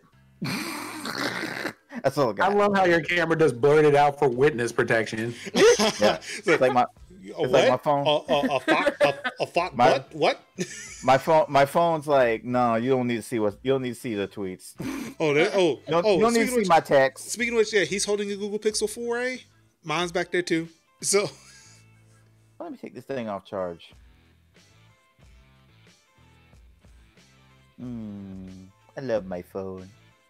See, I switched to Apple because I did that and I was tired of it. When you become a parent and you need shit that's reliable, you stop. But when you sit with the tech that lets you do it, you don't stop. Or at least I don't. I have terrible self-control. So I switched over to Apple. So look, Apple will keep this shit locked out for me. Yup. But now I have an Android again, so now I can actually dabble a little bit, and I run things on PC. So yeah, dabble it. Yeah, I can dabble. I can dabble now. Yeah, dabble a little bit. Wait, did I skip it? Okay, no, it seemed like Oh, I did. All right, so where are we now, good people of the internet? Hori. They've created a adaptive controller for the Nintendo Switch. Now I love that. I wanted to include that, for a little bit of feel good. I love that. Like Xbox made an adaptive controller, and I loved everything about that because it's like it allowed. Because I'm definitely a proponent of accessibility, and I love the fact that when controllers make it easy for people to play video games that are unable to actually do the whole controller thing. And it lets people enjoy video games who don't have access to video games. So I love the fact that Hori took it among itself to make an adaptive controller. Sony, what the fuck happened to yours? I guess maybe you just hadn't thought about it yet, but you still got time. You still can make one of your own. I think they released something earlier where I'm not sure if it's in software or something like that. They did something with accessibility, but I can't remember to the extent off the top of my head. But I'm like, this is what I love. Like I love stuff like this. because that stuff is cool, because it's like it shows. Yes, here we go. You can be able to play. You can be able to play video games. You can be able to play Mario Kart. You can be able to play Smash. You can be able to play Super Mario Odyssey. And I like that that companies are taking it among themselves to make make games more accessible to people who have special needs and disabilities. And I'm like, yes, please keep doing that. And I'm like, that's great. Hand clap of praise for that. Look at your neighbors, say neighbor. We're here for accessibility things. Turn to your neighbor, smile, don't scare them. Like one pastor would say, like, show them your 32s, your 24s, your 14s, your 12s, your 7s. That is lost on me. Yeah, teeth. Oh. All right then. Remember when we said that, hey, happy PS5 day for those who may have gotten one? Yeah, so apparently Xbox Series X pre-order shipments were slipping on Xbox launch day. Yep. Amazon says that some Xbox Series X pre-orders won't arrive until December 31st at the latest, which technically is default just their last day. That's worded weirdly, because it's like these things will it says like they won't arrive until the 31st at the latest. Does that mean so with Amazon they have this? Is that when the first ones go out, or is that when they're expecting the last ones to go out? So with Amazon, what they do with their default dates, if they don't know what the date is, they default to the last day of the year. Right. So like if a game were to leak on Amazon today, if it didn't have a launch date, it will actually say releases December 31st of this year. Mm-hmm. Even if it comes out next year. Right. Because they put it in the system this year, it'll always say, like, let's say Far Cry 6, they accidentally made that live on Amazon today. It will say Far Cry 6 launching December 31st, 2020. Right. It's a placeholder date. Yeah. Like their placeholder date is December 31st. Right. And then when they find out, then it's like, okay. Because oftentimes, like with the exception especially when you hear about games like Cyberpunk 2077, and you essentially can't have a day come out and it's like, oh, it's supposed to come out in September. Well, actually November. Well, actually December. That doesn't often bring the most confidence. So they'll just have like a particular PlayStation date. PlayStation date. A placeholder date, until they got something definite. And then most often not, whenever you buy something, and they'll be like, "Oh, it's out of stock," and here's a possible date when it actually does come out. And most often than not, that's a date that's like, why is it a fucking month? Well, that's when they know. That's when they're gonna get new. That's when they know they're gonna get new stock in, and so they'll just be like, "Here's when a date comes out." That's what happened with my mom's iPad, where it's like I bought it in October. Yeah, October. And it wasn't supposed to come until and then they were talking about, oh yeah, it's not going to come until like December 5th. And I'm like, huh? And then ultimately it came in like about 3 days later, and then everybody was fine. Oh, we found one. You want it? We found one. Yeah, you want it? Yeah, that's normally how it happens. So it's like it's fine. She's on it now. She's playing solitaire. She's having a great time. So solitaire tonight. Yeah, she was on a Facebook Zoom call thing, and yeah, so she's happy. About that Tetris dude. Yeah. Have y'all played Tetris Effect yet? I haven't played. I downloaded it. I haven't played it yet. I saw somebody stream it. Whoo, that's that. Oh boy. There's a picture that my wife took of my son and I. We played it last night. Mm-hmm. Does not do it justice. The night mode on an iPhone, it's got its pluses and minuses. That one was definitely a minus because like what we did here is we turn off all the lights and let this 4K HDR with all those particle effects. Chef's kiss. Oh my goodness! And actually, I found out it's not 4K; it's 1080p. That's another reason why I want that Series X, because then that plays in 4K, 60 FPS, HDR. Whew. And that's on Game Pass too. Whew. Whew. But yeah, so Amazon also had issues with the PS5s, but hey, those users were told about it back in September that their dates were slipping. So yeah, again, happy Xbox Day, everybody. Yeah, hope you got the console of your choice. MiHoYo reportedly discloses Genshin Impact players' phone numbers. An update to the story says the studio said they took immediate action to fix the problem, which should now be resolved.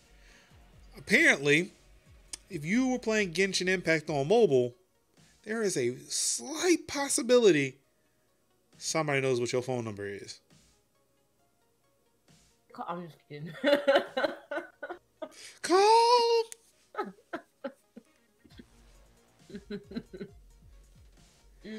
Yeah, Mr. Invis, I believe it is because on PC it never asked me for a phone number, and I don't think it asks you on PS4.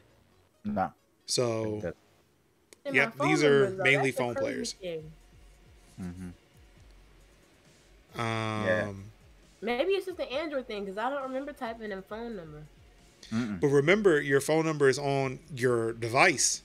Yes. You can just like it's a part of the system. They can easily just ping the system and get the number. Yeah, it's like when you do like permissions where it's like, do you want to have this app to have access to recordings, photos, and pictures? Do you want it to be able to allow and receive?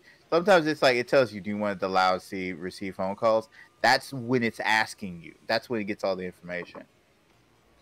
Is when that happens. So most times people do like the permissions, and then it's like, oh yeah, here's your number. So. But mainly, like this was only arising because of the fact that if you were resetting your password on mobile, MiHoYo would display your whole number as opposed to kind of a truncated version, which is like just the last 4 digits. But yeah, they said they fixed it. Said it shouldn't be an issue anymore. You should just look away. It's not a problem anymore. But yeah, just saying, be careful with these apps you're using. Be careful. Just be careful. Terms and conditions. On both Android and iOS, there are settings in place to where it has to ask you for your phone number. But again, like this is for password recovery. Oh my god, I swear I don't know where these gnats are coming from. But like it has to ask, like in order to get password recovery, it has to ask you for a phone number, and that's the issue. Or it could be like Amazon doorbell, ask if you want. If you don't agree, send your information as well as the message that you didn't want it sent. I mean, I did not include the story about those Amazon Ring doorbells being recalled. And yeah. Oh no, the titles. Huh? The rest of these, Father God, the rest of these article titles. Hey, if you got YouTube Premium, you can get free Stadia Premiere. And you know your boys got it coming. Should be here tomorrow. Interesting. For those people who are subscribed to YouTube Premium, like their ad-free YouTube service, their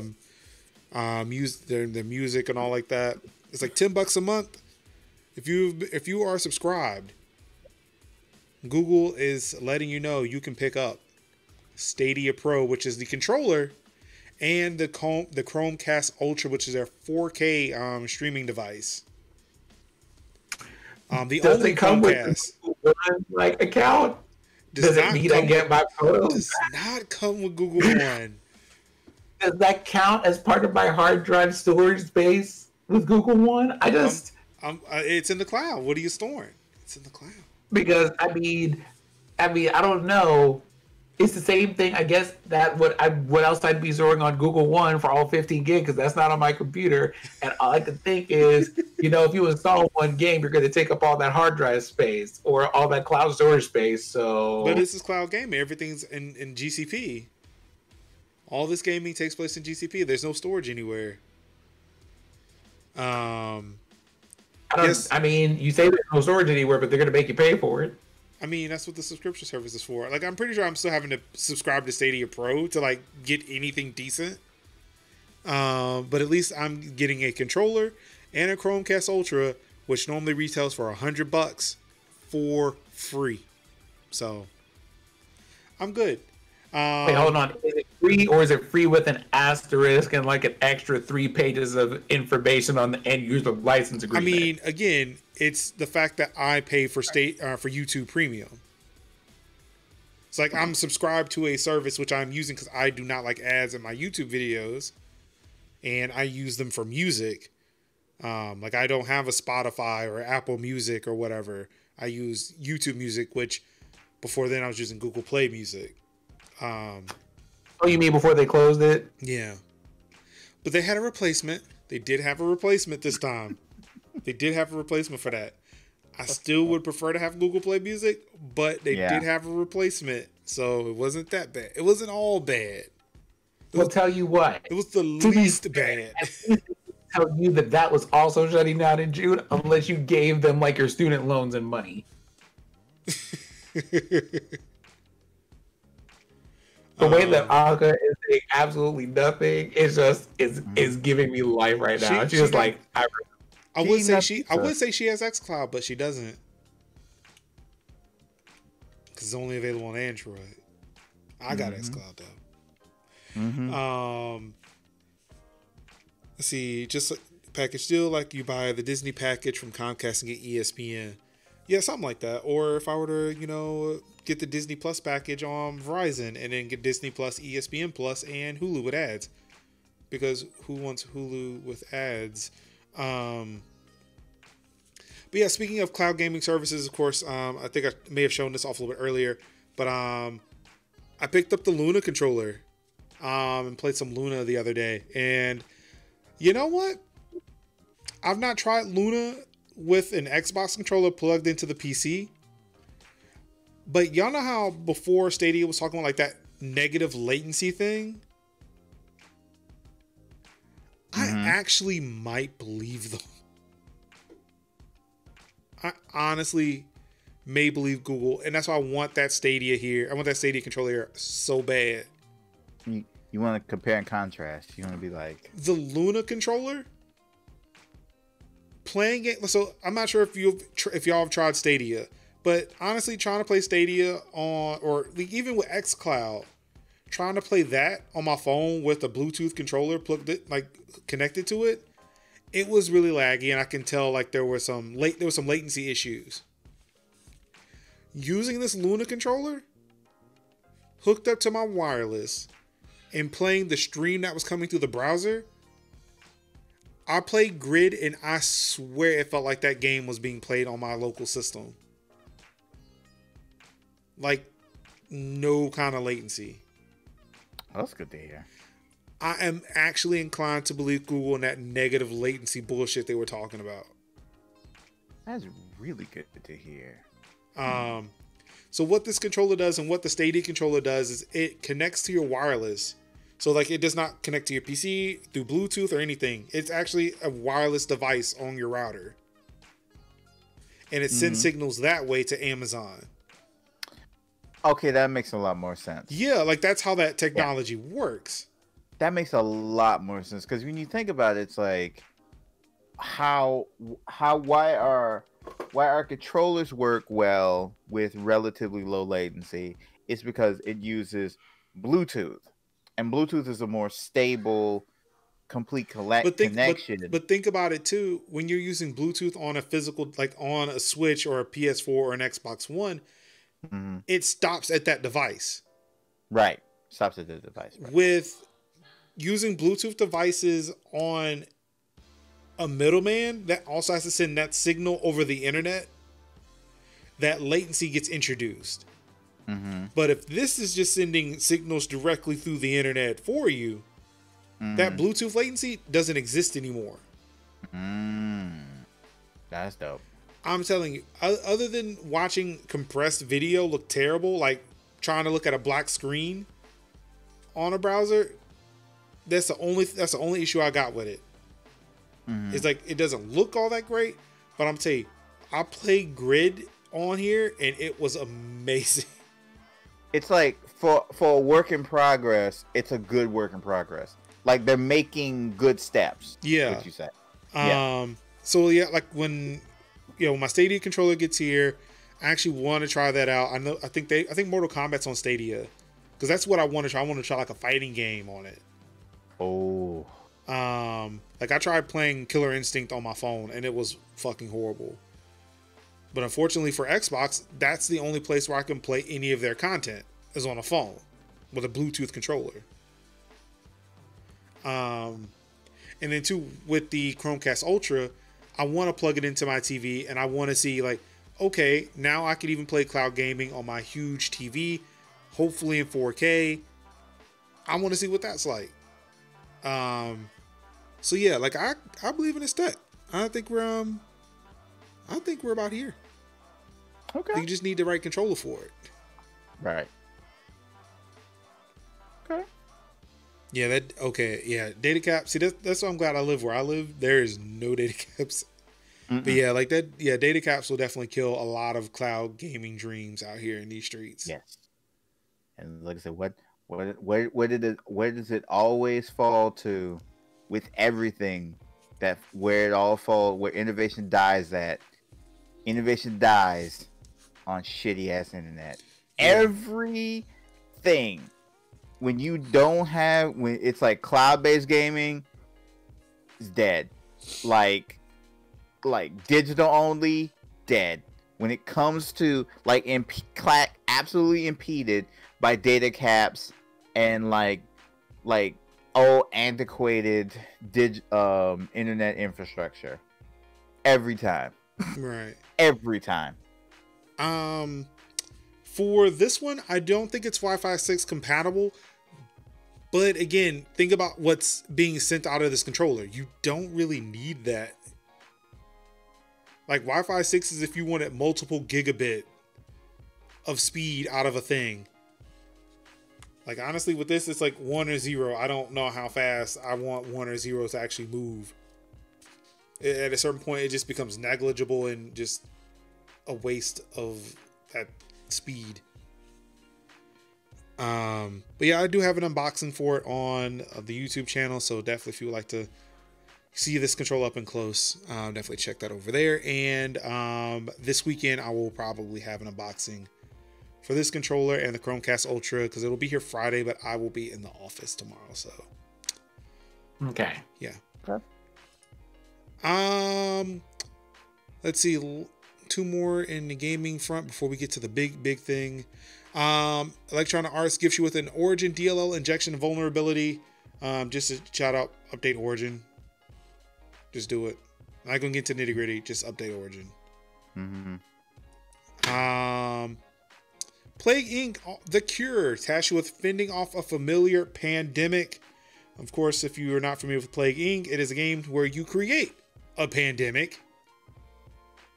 But now because of COVID-19, they've kind of switched gears and say, hey, that's kind of bleak and depressing, and we didn't expect, our game to become a reality.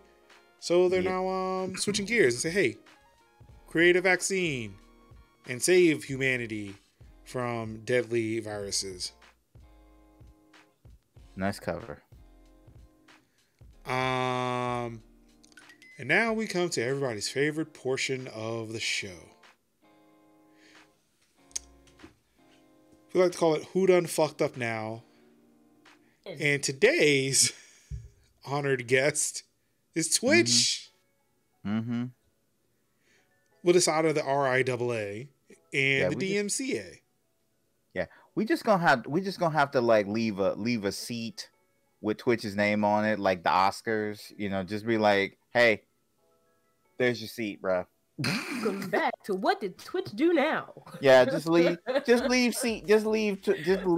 room for. Just leave room for Emmett. Wait, is it Emmett? Listen, I get the fact, right, that I get the fact is Emmett. That yep. I have to drag people, especially when we get to the parts where we talk about the thing that Twitch did this week or the thing that Twitter did the week before. But listen, I will be on these panels and be on front page and be a part of these events and be streaming on the Twitch platform, and I will still drag them because they have to get these things that they have to do better. And that's how we get them to do better is to like engage these drags. So exactly. We like to name and shame. I am going to say, if you, for references that everybody on this panel will get, but that the audience might not get, right? The blog post that came out behind this DMCA stuff with Twitch. And how long did that take? I felt that like whoever wrote that blog post, yes, has Anka's number on speed dial. Yes,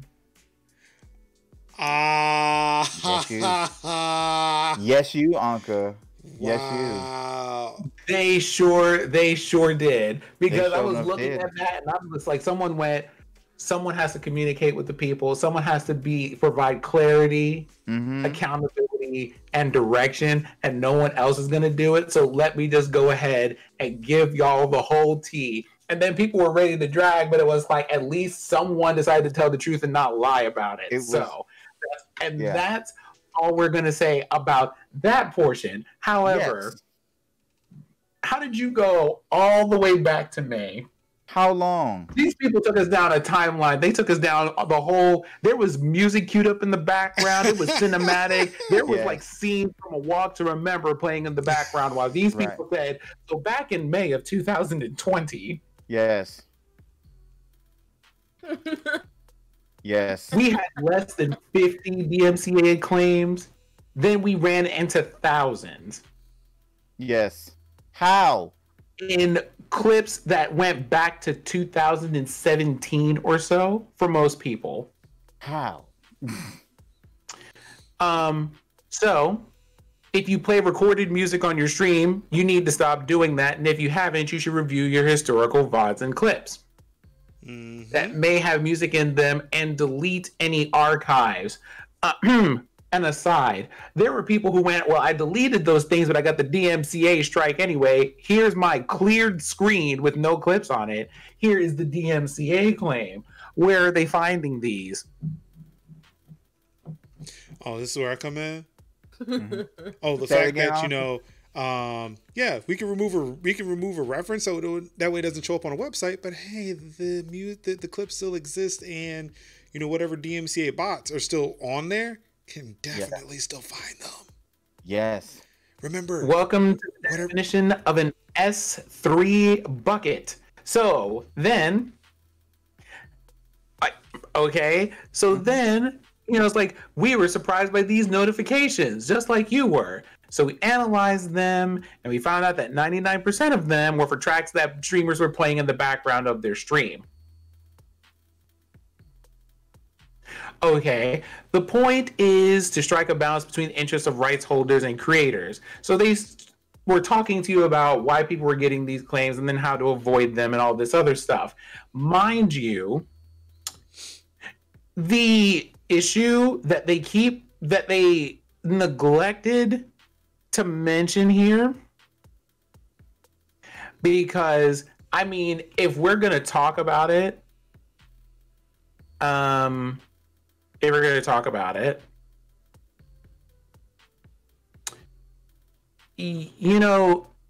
they said you're gonna get DMCA claims if you play music that you don't have rights to in the back of your stream, because these companies can just come for their music at any time, right? That's just how it works. Yeah. However, I neglected to see here in this thing where, wasn't it a whole 2 weeks ago when the companies were just like, didn't you just like say a whole thing where like, hey, streamers, we got you.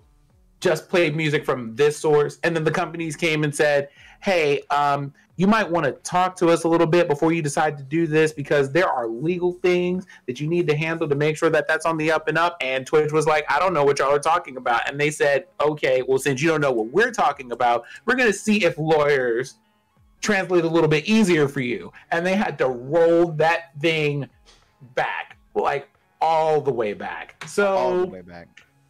I mean, keep in mind too, they are actually still plugging Twitch soundtrack by Twitch. Yeah, they are still plugging that thing. Mind you, people like myself and others who had seen this kind of thing kind of coming behind the curve because they started being real weird and questionable about it. You know, when you're smaller, you're just like, if I want to grow larger, I have to think about these things early because I don't want to get into this thing where I'm like years down the road into my content and then suddenly can't play it because someone copyright struck me with something. So I started looking into free sources. People had special licensing where it's kind of like, hey, this is free if you use it for these purposes. You can get this for these purposes. If you pay an extra fee per month or something like that, it gives you access to a premium library. So that's Chill Hop Music, Monster Cat, Fixed if you're into like synthwave and that kind of stuff. For the kind of music that I like to have in the background when I'm doing things. But as it's being floated around in the I need to understand when you can pay somebody with blue hair millions of dollars to play video games on your platform. Do you want to run me again like any explanation about why you couldn't get licenses for like a playlist of music to play? Thank you. I mean, especially seeing as that they technically own a music streaming service. Yes. I don't think that's not difficult. Well, we can't say, hey, streamers, use the music that we stream on on Amazon Music Play. Here's an Amazon Music playlist, plugin. Go use that. And how is that not a thing? Now, I could, on the one hand, right? Oh, so Mr. Invis, they did, but he's back on Twitch now. Just for your notes, right? Because that site doesn't exist. That site doesn't exist. When that Microsoft owned collapsed entirely a couple of months back, and it no longer exists.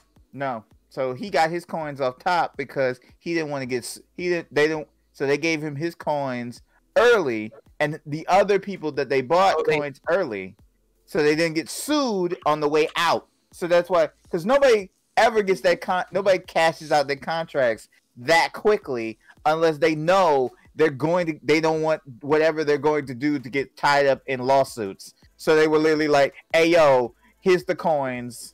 Go with God. Thank you for the memories. Bye. And that was it. So now we need to talk about the fact that in every single one of these situations, right, for these things, the people who are getting the DMCA claims, right, aren't these streamers in particular. This is, since May up until now, here in November, this is Twitch just passing the buck to streamers and making them have to deal with stuff that they should have had licenses for. Right. Or that they should have put measures in for. Then they're just like, well, why don't we teach you things about the laws and stuff? Why don't we put things out to better educate you about these situations or resources that you can have? And it's like, y'all have been trying and failing to do this correctly since like May. Right. Remember? Get it together and keep it that way. Yeah. Right? It's like when YouTube was like the whole SOPA. What was it, SOPA? It was like the whole SOPA thing went to the left, and then it was like it was YouTube's fault. And then everybody else was like panicking that the FCC was going to come after creators because of content for children.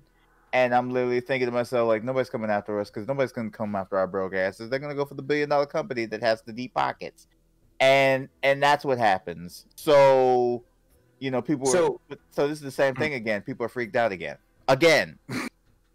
So we also need to talk about the suggestions that they've made about these DMCA things. Although most of the claims are related to background music playing in streams or in VODs or in clips, Let's talk about the extras that they threw in here.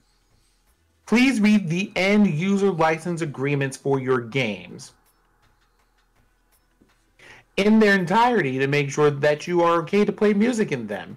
Yeah, who does Here's that? a fun fact for you. Did you know that most of your video game end user license agreements include exactly 0, and I do mean exactly 0 clauses that have anything to do with streaming? The whole thing is nebulous because they don't tell you when you can or when you can't do it unless they're like a big name company. You want to know who says things about what you can or cannot stream in their video games? Atlas for Persona 4 Golden. That's what you get if in terms of these things. Everybody else is just kind of like, what, streaming? You're just gonna what happens. You're just gonna have to play Russian roulette with every single game you have. Then they said, or you could just mute the game. Now, unless you are part of the deaf and or hard of hearing communities, have you ever pulled up on a stream and then went, I am just going to watch this on mute? Nope.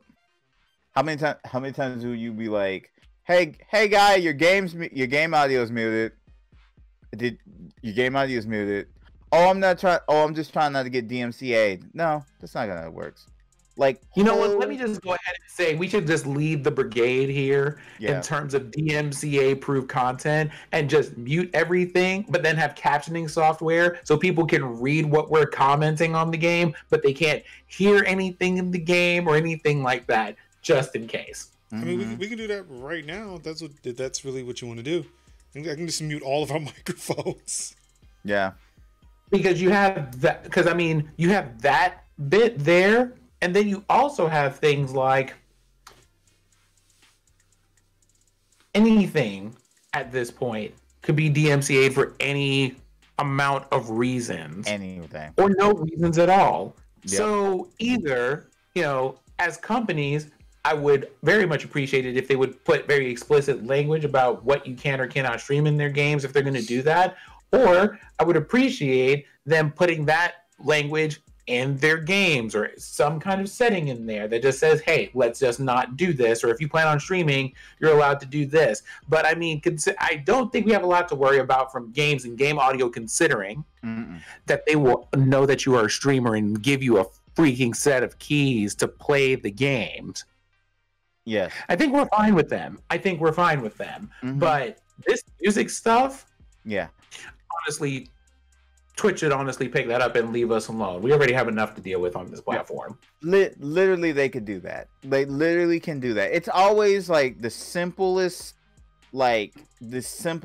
things are the most hard. Like the simplest solutions is usually the most hard.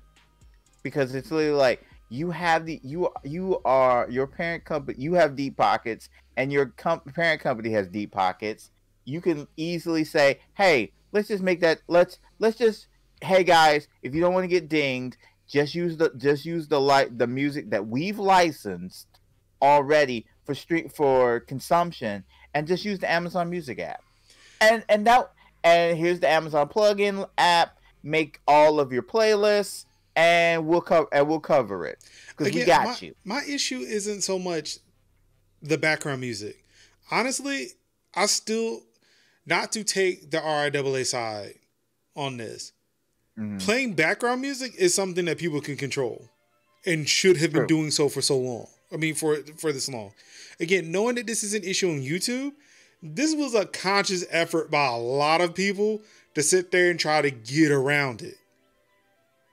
So playing your DMX on stream because that's your favorite song, that's what you want to hear all day. That's on you if you get that strike, because you willfully did that. Right. My issue begins at games that have like the game part, where I can get dinged on YouTube for playing a Super Mario song. Granted, the people who are dinging me are making remixes. And they sample a part of the actual song. It's like, oh nope, that's our song. Like, no, the fuck, it's not, dude. Or if I sit there and play like NBA 2K, Madden NFL, where there is recorded music, which I don't understand what that even means. Like, recorded music is recorded music. What the fuck are we even saying? But, like, be more specific. Yeah. But for those games in particular, it's nothing but licensed music. Mm-hmm. Like, I don't know if I want to hear some originally arranged piece that plays in NBA 2K. Like, what the fuck is that even? Mm-hmm. Like, no, that's where I want to hear my DMX or Jay-Z, because I'm, getting in a game where I'm about to break some fucking ankles on the playground or some shit. It's at that point that Twitch needs to step in.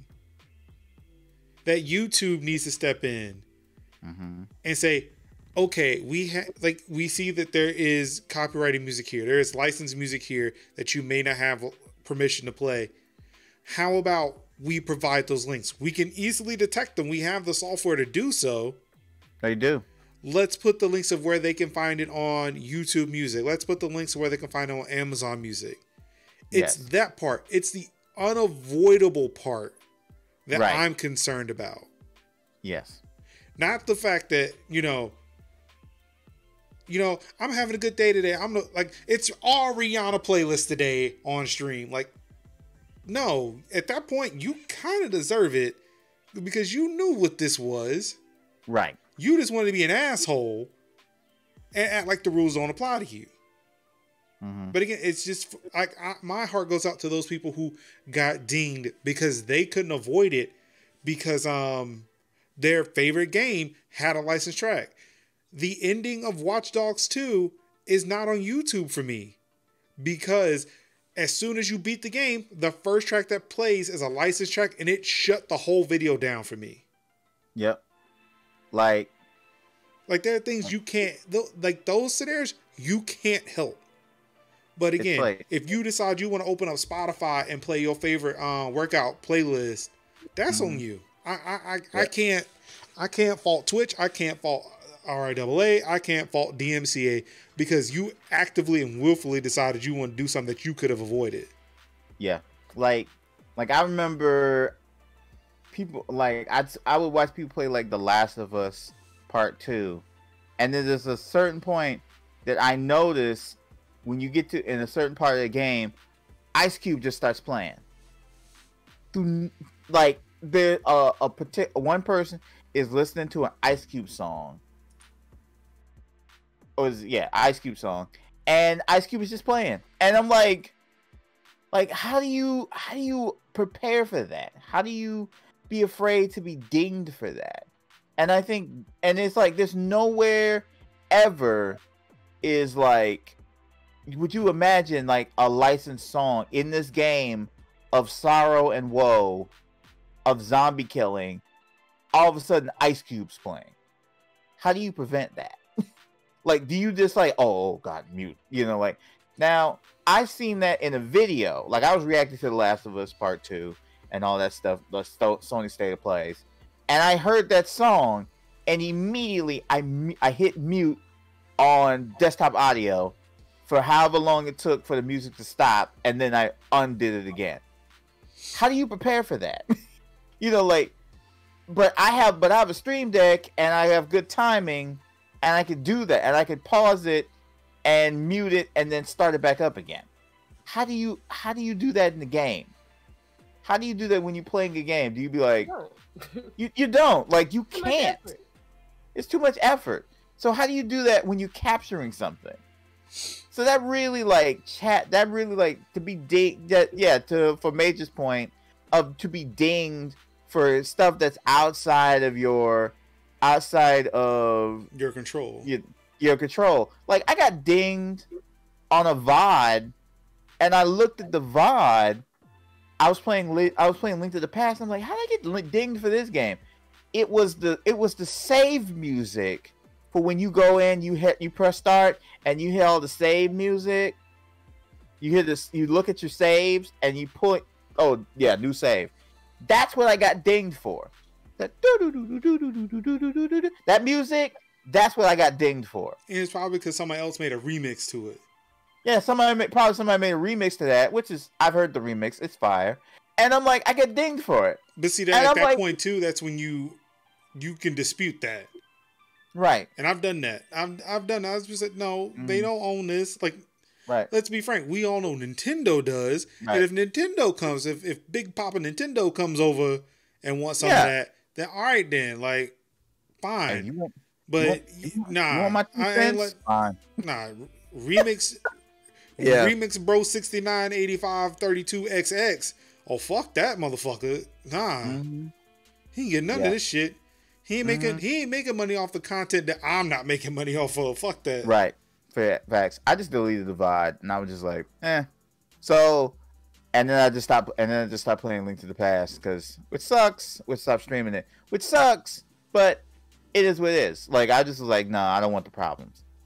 So that in itself irks me. Because again, what Major says, because that stuff is out of my control. Like I didn't know licensed music was gonna be playing during this game. I didn't know. Or games that games should have streamer modes where it's just like, okay, you're about to stream. Turn off all licensed music. Now some games do have that, and I think yesterday we included a story where FIFA has an option for that. Because a lot of people stream FIFA, like, you know, and that's great. What was it? Tell Me Why has an option for that. It's either Tell Me Why or Life is Strange 2. It's one of those Don't Nod games, and I turned it on, and it's like a certain scene is just silent. Like I thought the game broke. I was like, I don't hear anything. Like you see the mouse moving. But they're not saying anything. What's going on? Then it dawned on me that, they're playing a licensed track here.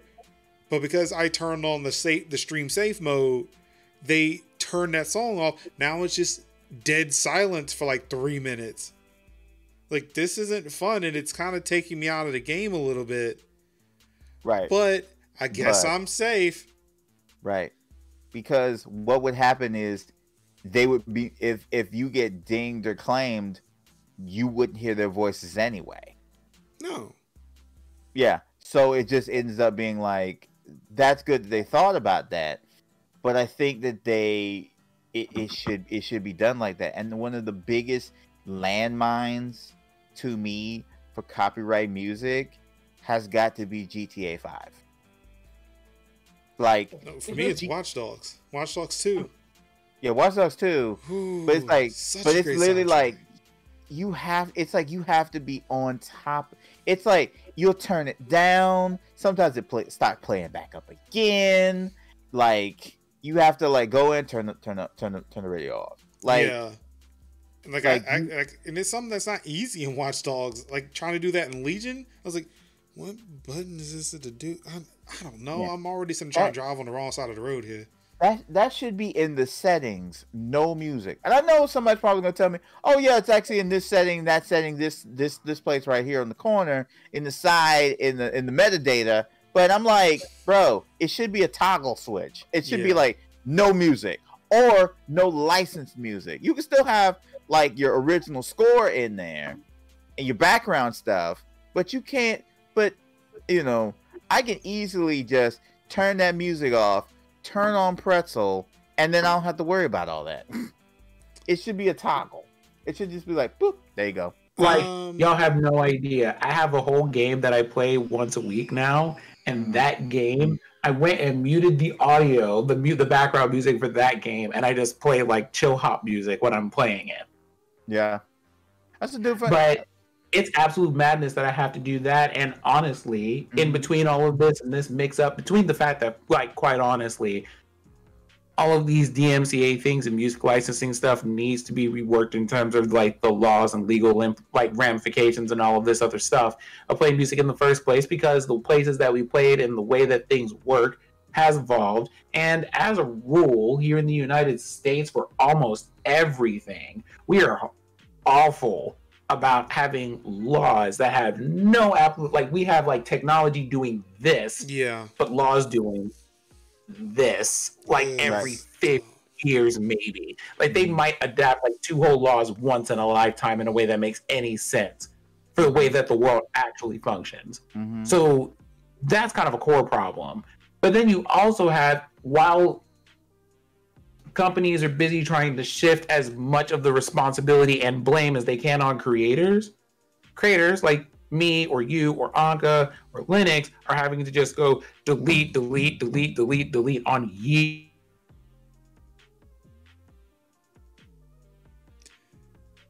Did we lose Sin? Is everybody else still here?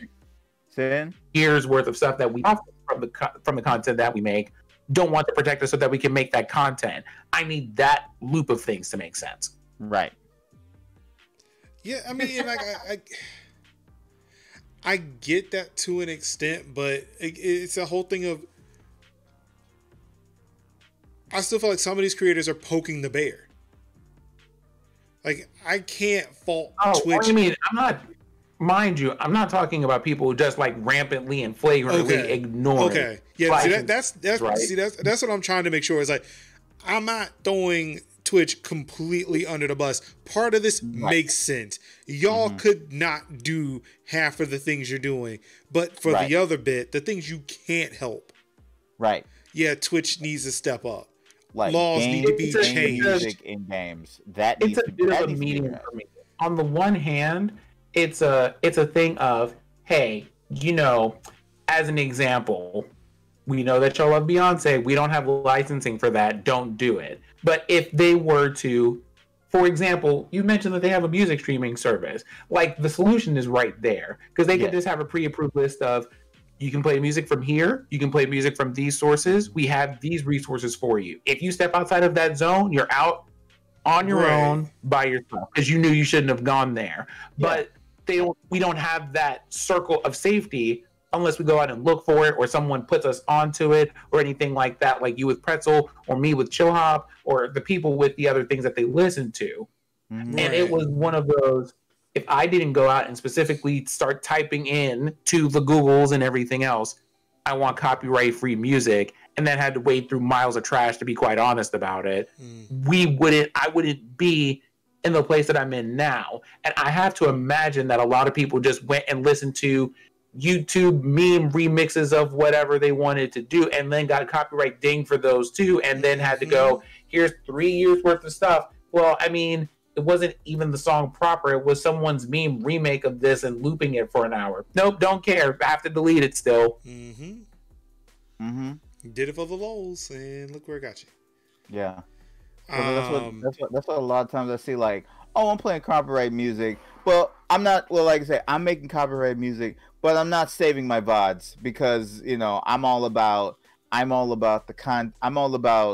the live content experience. And I'm like telling you, people, hey, guess what? Don't do anything substantial. Don't do anything awesome. Don't do anything funny. Don't do anything fail videos. Somebody's going to clip it. And you know what's going to happen? Rihanna is going to be clipped with you. That's what happens. People do fun stuff all the time. And then their videos get claimed because they're like, oh, you have no clips. What have you done lately? I haven't seen anything that you've done. You need those clips. Yeah. You need those moments to show people, hey, I'm actually doing things. So I make sure that my clips and VODs are clean so that I don't get dinged when something happens in those clips. Typically I do a lot of chill reaction streams, and I usually watch a lot of people's content. But when I go take these clips to YouTube, I don't include those because I don't want to get dinged from some creator for me using their content. Right. So that's what I not do, because again, YouTube has taught me well. I started with YouTube, then Twitch, and then YouTube has taught me the ways. And no, I'm a better streamer because YouTube has taught me the ways. YouTube has made me a believer. And so don't be playing music that you don't own. Sometimes you got to mute audio from streams, from videos, because you don't want to get dinged from that and lose the 2 cents that you have in copyright, in ad revenue, because you need those 3 cents. You want to buy that stick of gum you always wanted. So you just have to learn from it. Don't play licensed music. Use NCS songs. Find good songs where you can find it. have people's permissions. That's it. So. Mr. Invis, I saw that you mentioned, why do they just separate the tracks? So that's what Soundtrack by Twitch is supposed to do. Mm-hmm. If you set it up properly and you Right. play music from there, when you watch your VODs, it's supposed to remove the background audio and VODs and clips automatically. Right. Of course, I didn't do that. I plugged in Soundtrack by Twitch in through Voice Meter. And yeah, because no, I don't want to do that. That doesn't sound like a good time for me. Mm-mm. And then now I just don't use Soundtrack by Twitch anymore. I'm in that beta, and it's just like, I don't want to use it anymore. It just seems dumb. It seems like a very dumb program. I can easily just load up Pretzel and not have to worry about it at all. Exactly. And Pretzel's free for the most part. So yeah. Yeah. I mean, I pay the $5 a month because I realized it was filling my chat with, hey, you listen to this. Like, we don't care. Yeah. True. I wouldn't mind kicking the Pretzel of the $5. Yeah, it's not bad. Like, it's something I want to do for a while, but like it's something I got around to doing just before I moved. It's like, oh yeah, I should probably do this. I've been saying I've wanted to do this for a while. Should probably get on to that now. Yeah, probably should. So before we wrap it up, Sin, any last words there? I know this was grinding your gears for a bit. Actually, it's been grinding your gears. It's been grinding all of our gears for weeks. The way that Twitch goes about these things sometimes, listen, I'm just going to have to eat a burrito and call that one a day. Yeah. I mean, literally, the time it took, like, people are literally freaking out. Panic in the streets. Dogs and cats living together. Total mass hysteria. The way that Twitch continues to handle this, and this is the part that's the most upsetting for me, continues to leave streamers in a I don't know what to do. Mm-hmm. Are you going to do a thing? Right. Are you not going to do a thing? Mm-hmm. To what extent are you going to do a thing? Do I need to just download these backups and migrate? Do I need to just go ahead and delete this altogether? What's the tea? What's happening? And Twitch is like, well, we'll tell you. Well, here's what we can tell you. We can tell you that we fucked things up, and we can tell you that we fucked things up since May, but we really can't tell you more than that until we do some research. Right. And then I have the nerve to link at the end of the article an FAQ. You're supposed to know. Twitch is very reactionary, and their reaction is like, wow. Like, literally, the thing that is most frequently asked is, okay, Twitch, so what are y'all doing? And the answer is, I don't know. So unless your FAQ is going to be, I don't know for every question, I don't know what you're going to ask people. Yeah, you literally have like. What'd you say, Uncle? I said, we're sorry, but we don't know what we're going to do. So. We got nothing. Sometimes, like I say, we be looking for answers, and the answer is I don't know, and that's and I'm like, that's fine, and I would take I don't know from pretty much anybody except multinational corporations. I won't take I don't know from nobody. You're supposed to know. You're supposed to have people that know. You've seen the problems. You've seen people angry. You've seen people deleting their VODs, deleting their clips. That was the time to be like, whoa, everybody chill, chill. Listen, don't delete your VODs yet. Don't delete your clips. Well, we're working on it. Some people don't have a choice, so their VODs are already gone. Yeah. I mean, but you should be able to be like, hey, we're addressing the issue, and we need to get the issue together. Like, hold on, wait a minute. Sometimes you just gotta tell somebody to hold on and wait a minute. That Twitch didn't stop them was because Twitch was like getting dinged for all these copyright claims, and they wanted that to stop. So then they were just like, in some cases, and I would like to remind everyone that this happened, Twitch went, you know what? Don't worry about it. We took care of those claims for you. What do you mean you took care of those claims? And then people went back and saw like clips and VODs were just missing. Mm-hmm. Straight up gone. Right. We took care of it, i.e., we deleted it. And that's not and that's not the response you want. You should be like, look, we're gonna be deleting stuff. You might want to back if you want it, you might back it up. You might want to back this up for posterity and then maybe fiddle with it later. But yeah, we're gonna be knocking it out. Like what some companies do when they're about to close down, like what Dropbox did. Dropbox was like, we're closing. You might want to say, if you got any data that you want to keep. Wait, what? You might want to, like Dropbox. Yeah, Dropbox. You sure about that? Was it? You sure Dropbox is going away? Yeah, I feel like that would have been something we covered. That didn't sound like that happened. Maybe I'm wrong. I hope so.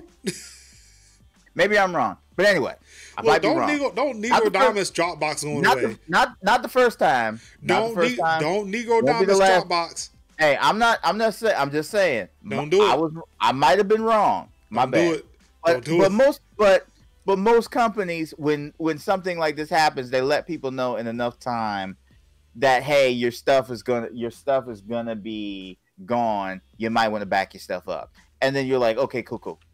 But to say, so a bit of tea about that one too. There were some, they started deleting VODs, and then they said, we deleted a couple of these, but you have some others that you might want to look into. Here's the thing though. They emailed these people on Wednesday and said, no pressure on anything you have until Friday. Yeah. They gave people 2 days. Now, I need to remind y'all that they did this first for their partners. So they deleted their partner stuff some of their stuff without warning, and then gave them only 2 days to kind of clean up whatever was remaining that hadn't been copyright claimed yet. And they were just like, just for the sake of safety, we're just going to delete this. I am not going to name names for the streamer that I saw post this particular statistic, but they were in the middle of their 527,000 clip being deleted, and at the time that they just posted that, because they was like, I don't know what else to do, so we're just going to have to scrap it all. And you remember we were talking about them taking away tools that are very good for people's workflow, like YouTube-DL? Mm-hmm. Hey, that would have been very useful at a time like this. Yep. Mm-hmm. I actually wrote whole scripts. I wrote whole scripts to scrape clips off of, but I think Twitch changed their APIs and now it doesn't work anymore. But to be able to like drop them bad boys on YouTube unlisted, so they wouldn't go, but just be somewhere where they could be safe and warm. They'll get dinged there too. Yeah, I mean, yeah, but yeah, I've had private videos dinged. Yeah, because I upload my videos all private before I make them, so I can come back to them and edit them and do. It'd be like, nobody's watching this, so there's no ad revenue, right? Okay, yeah.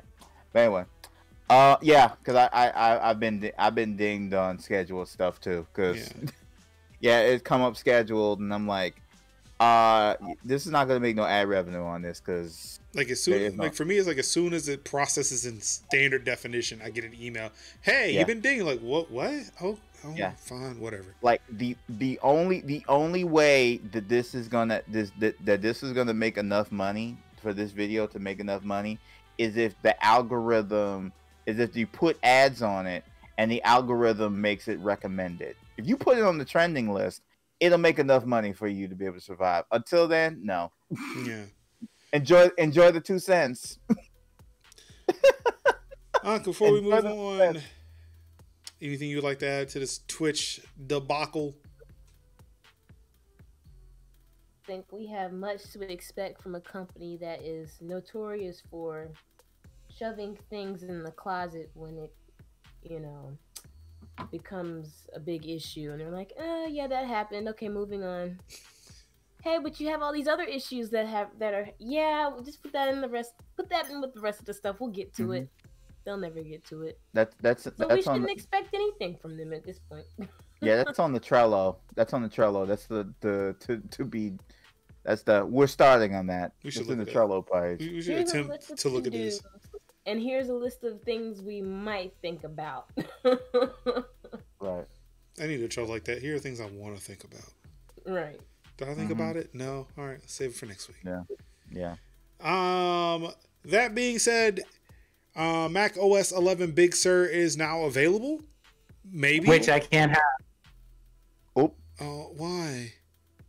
My job said it interferes with the antivirus platform that they said no Big Sur for you. Oh. Yeah, Oh, I think damn. we actually disabled Big Sur updates on our Macs at work too. But my Do you, MacBook is do you still personal. My MacBook is Use personal. Macs at So work? actually I've been running the public beta for Mac Sur for Big Sur for a while. So Oh, brag yeah. about it. So like It looks I'm actually no, for me, what showed up on my MacBook was a release candidate, not the GA. So I'm really confused about that. But Right. you know what? Probably when I update it, it'll update to the release client and then it'll update to GA. Because I haven't used my Mac in a few days. And I think that may be what's going on. But yeah, I say this with a caveat that Big Sur may be available because of the fact that there were a lot of updates that went out today. And they started rolling them back. Apparently there were some issues with Apple services as well. The Apple Card, Apple Pay, and I forget what other Apple service was not working this afternoon. So Apple had some shit going on. They started rolling some stuff back. So if you got Big Sur, congratulations. I've got something on my MacBook, and eventually I'm going to update it. I don't think I'm going to do it this week or tomorrow or whatever, because again, I got to go into the office to do a thing. But yeah, maybe this weekend I'll poke at it and see what that looks like. So yeah, have fun with that. But ladies and gentlemen, that's going to do it for this super duper extra long episode where again, we talk about the failures of so many tech companies because Yes. I mean, why do right? Why be better when you can just be not better? I don't know. I don't know where I was going with that. TMZ of tech. Why? I Why be mean- better when you can be busted? I hate to say this, could we be the shade room attack? I'm good. I'm fine with that. The what of what? The shade room of tech. Oh yeah. Oh yeah. Yeah, I'm fine with that. I'm fine. I with just like that. to chase people with cameras. I mean, okay, I can see that. Who are you chasing? You just started this. Now I gotta ask, who are you chasing? Myself. I'm just kidding. Ladies and gentlemen, she's new here. She's new. Anywho, Anka, what you got going on this week? Well, the intrusion event is officially over at work. Hooray! As you can Handcuff see by this bread. overlay, she was no longer stressed and got this work done. Amazing. Also with names here, so I don't have to use the default OBS font, and it looked horrible. Oh, nah. She knocked it We out fast. is I was like, what? professional now. So fast, she made 2 versions. Yeah, that was the wild part. I was like, what? We watched a Digilution? I don't know what the term is. Digivolution. Well, I was in Pokemon camp. I missed out on Digimon. Me too. I was on both. I was firmly affixed on both camps. Mm-hmm. Digimon was edgier though. It was a lot of belts and straps and furs and yeah. Wait, are you sure you're watching Digimon or were you watching Final Fantasy? No, it was fun. No, it was no, it was definitely Digivolve because it was like, yep. That's what it Digivolve. Yeah, I feel like yeah. It was A Digivolve. lot of that was definitely inspired by Square. I definitely feel that. Yeah. Yeah. But I'm sorry, Anka, you said the intrusion event is over. So how are you celebrating your week now? Oh, I mean it's over, but now we're dealing with people complaining about having to use MFA and those passphrases I mentioned earlier, and they're not reading the instructions we sent out. So now we're dealing with people not reading again. Point anyway, them to the show. Yeah. So we're getting a lot of angry calls because people don't want to take their time. But anyway, I digress. I'm celebrating the conclusion by going to an escape room this weekend.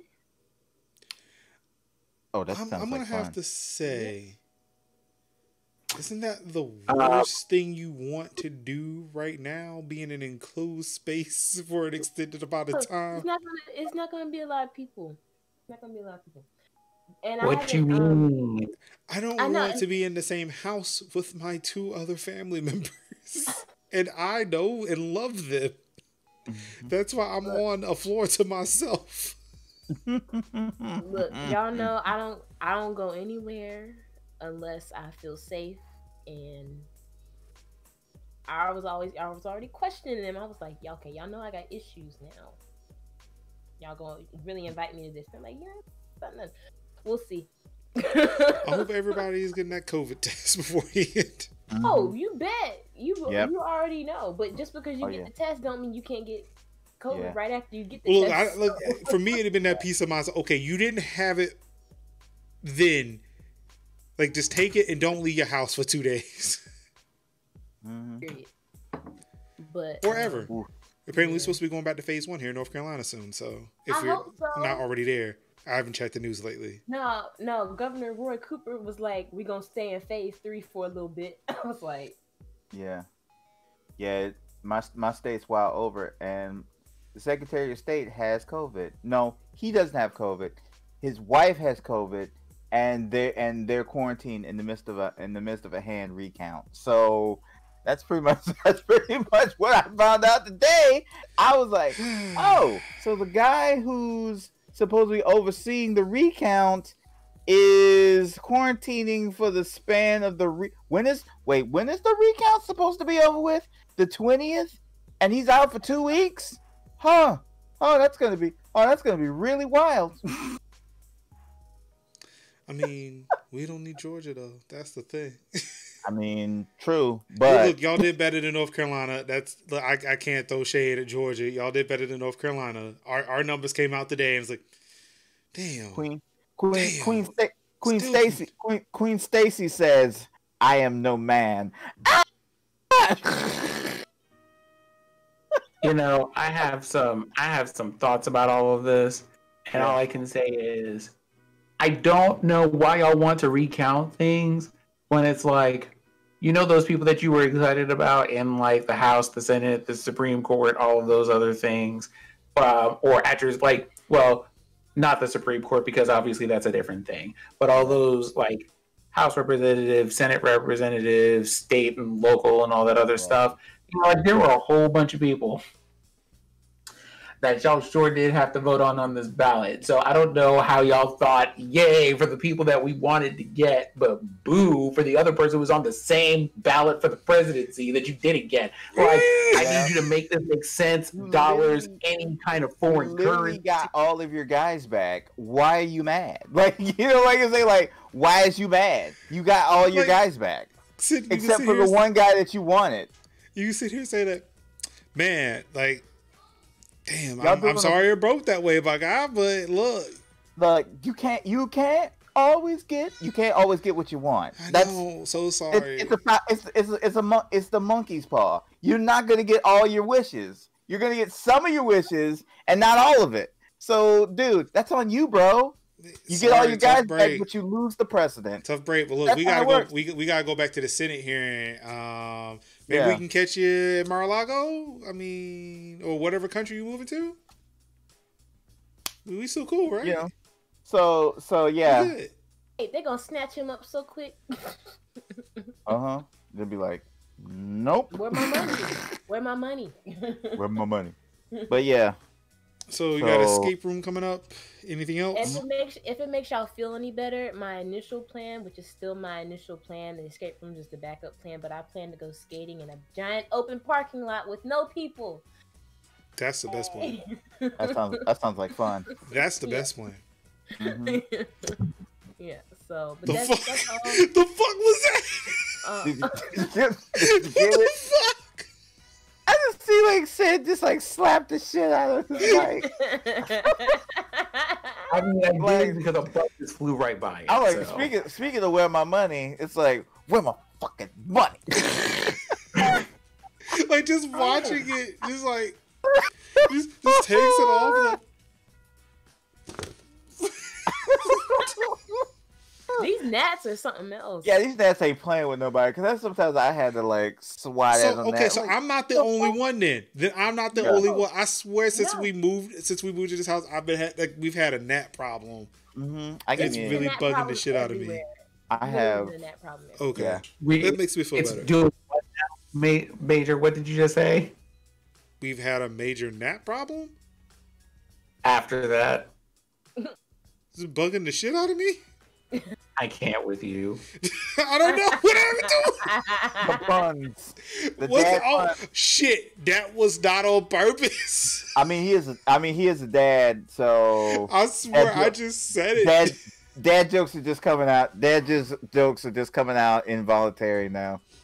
Like I've been saying like uncle jokes now because like I'm getting the old uncle vibe now. Like yeah, so yeah. I feel bad. I did not see that coming. I'm sorry. Yeah. So escape room or skating. Oh, last thing. We gotta play Destiny 2. We do. We do. Yeah. Mm-hmm. So that might be coming up on this channel soon, and maybe others. I mean, I'm not gonna stop other people from streaming it if they want to. Mm-hmm. But yeah, I'll probably be streaming it here. Yeah. Streaming what? Because you know you can't have that background music on.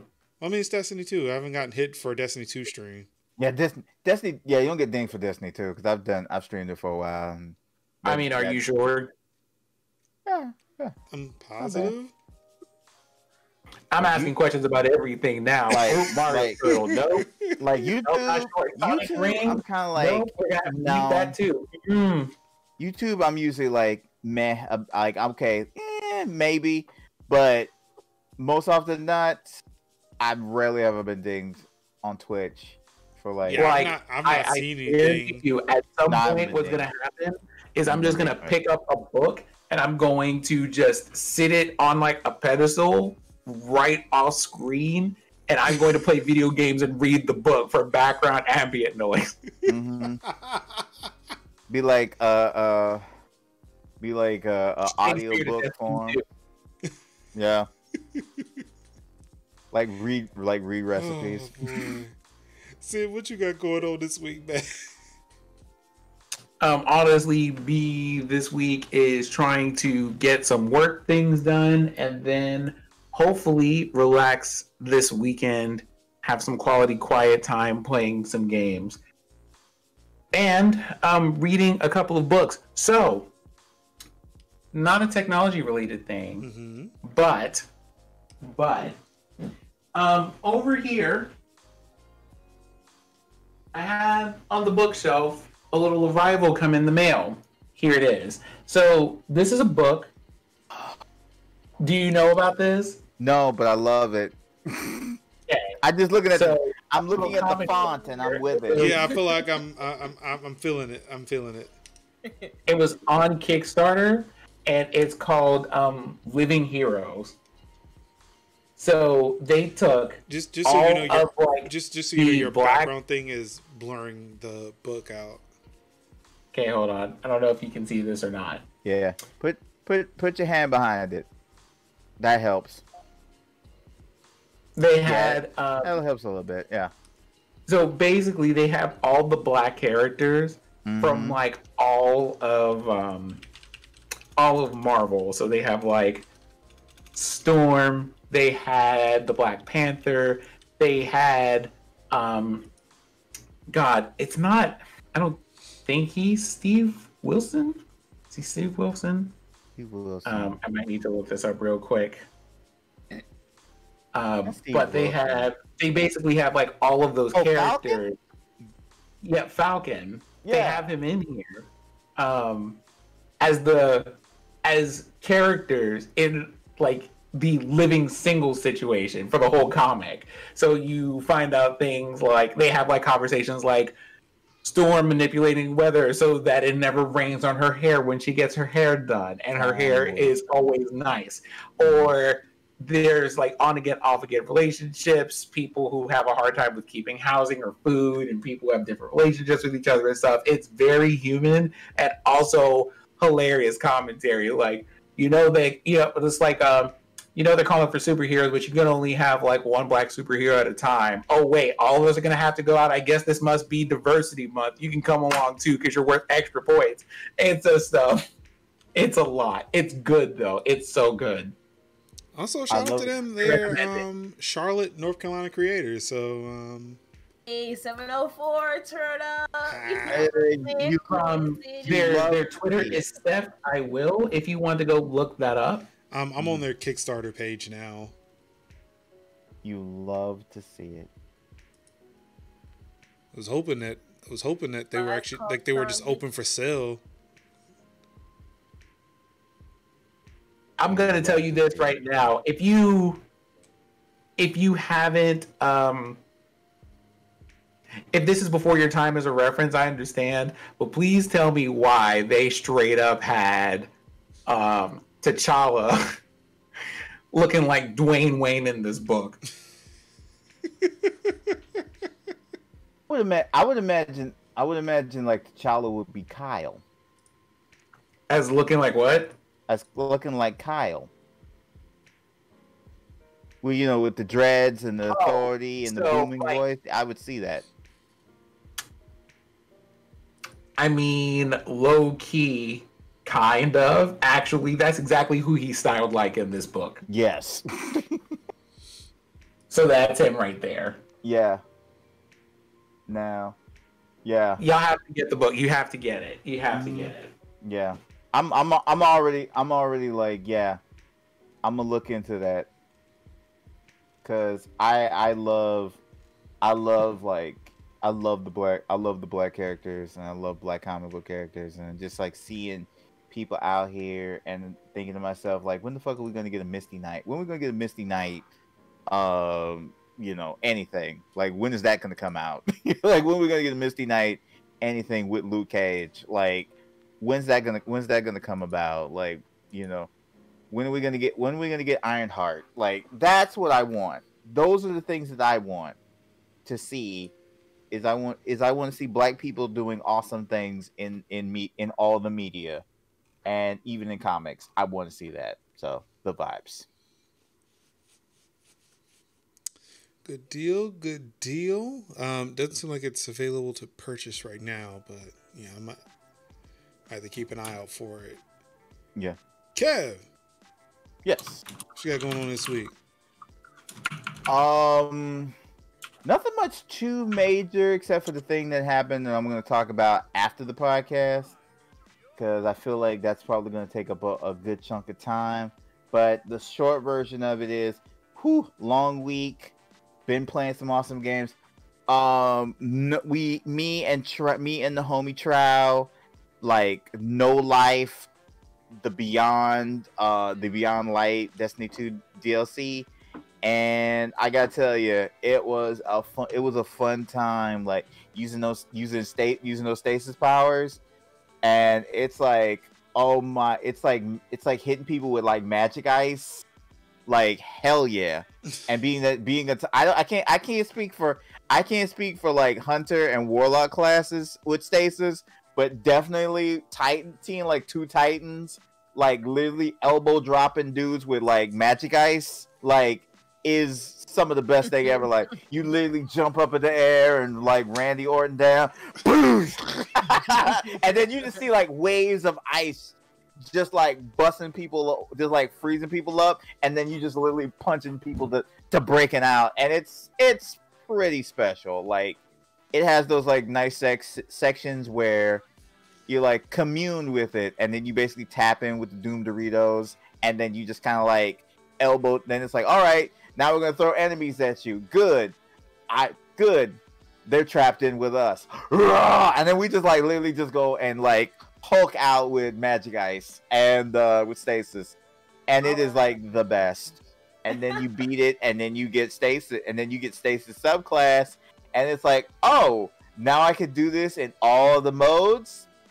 Guess what I'm gonna do? I'm gonna take this a Crucible and Randy Orton people to death from the top rope.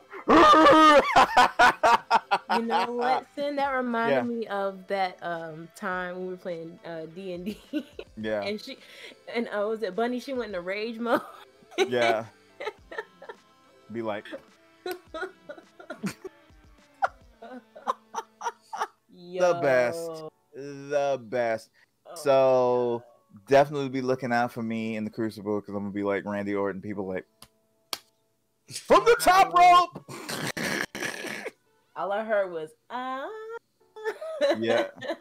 I've been doing it anyway because I'm a striker, but it's just like, oh, now I can do it with Magic Ice. Awesome. Nice. You just made me want to play that even more.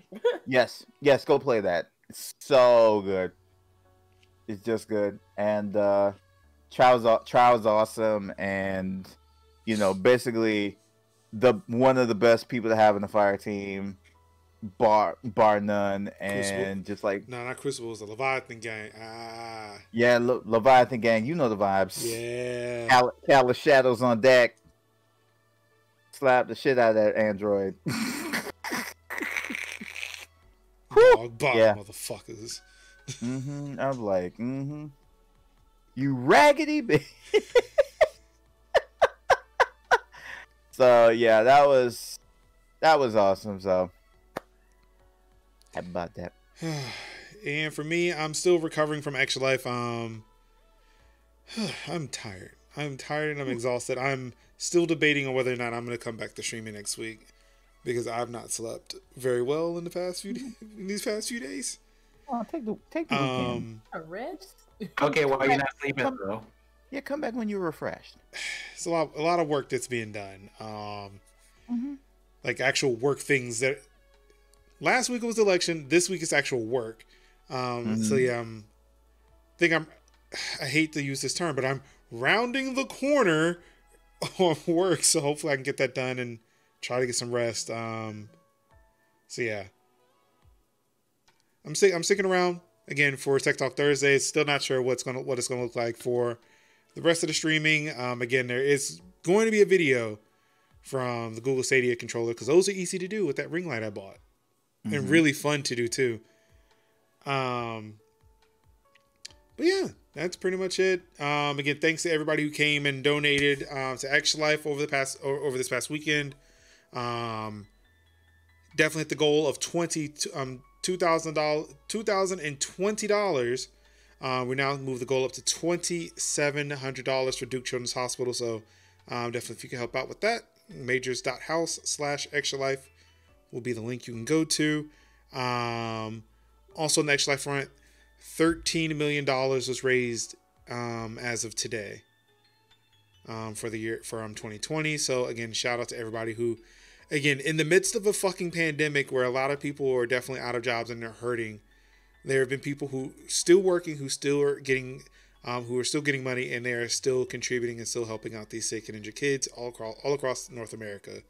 So thank y'all so much for y'all pouring of love and support, again, especially to this community. I do not understand it. I choose not to understand it. Just accept that it's happening and be very fortunate and thankful that you are all pouring out your heart and your hard-earned dollars to help these kids in Central North Carolina. So thank y'all so much for that. Yeah, I think that's going to do it for us this evening. It's been another Tech Talk Thursdays for Thursday, November 12th. Eventually, I'm going to actually remember what day it is. But yes, Tech Talk Thursdays for Thursday, November 12th, 2020. Thank y'all so much. Of course, y'all guys going to be anywhere in the world watching any stream in the world. You could have been reading the tech news yourself, but no.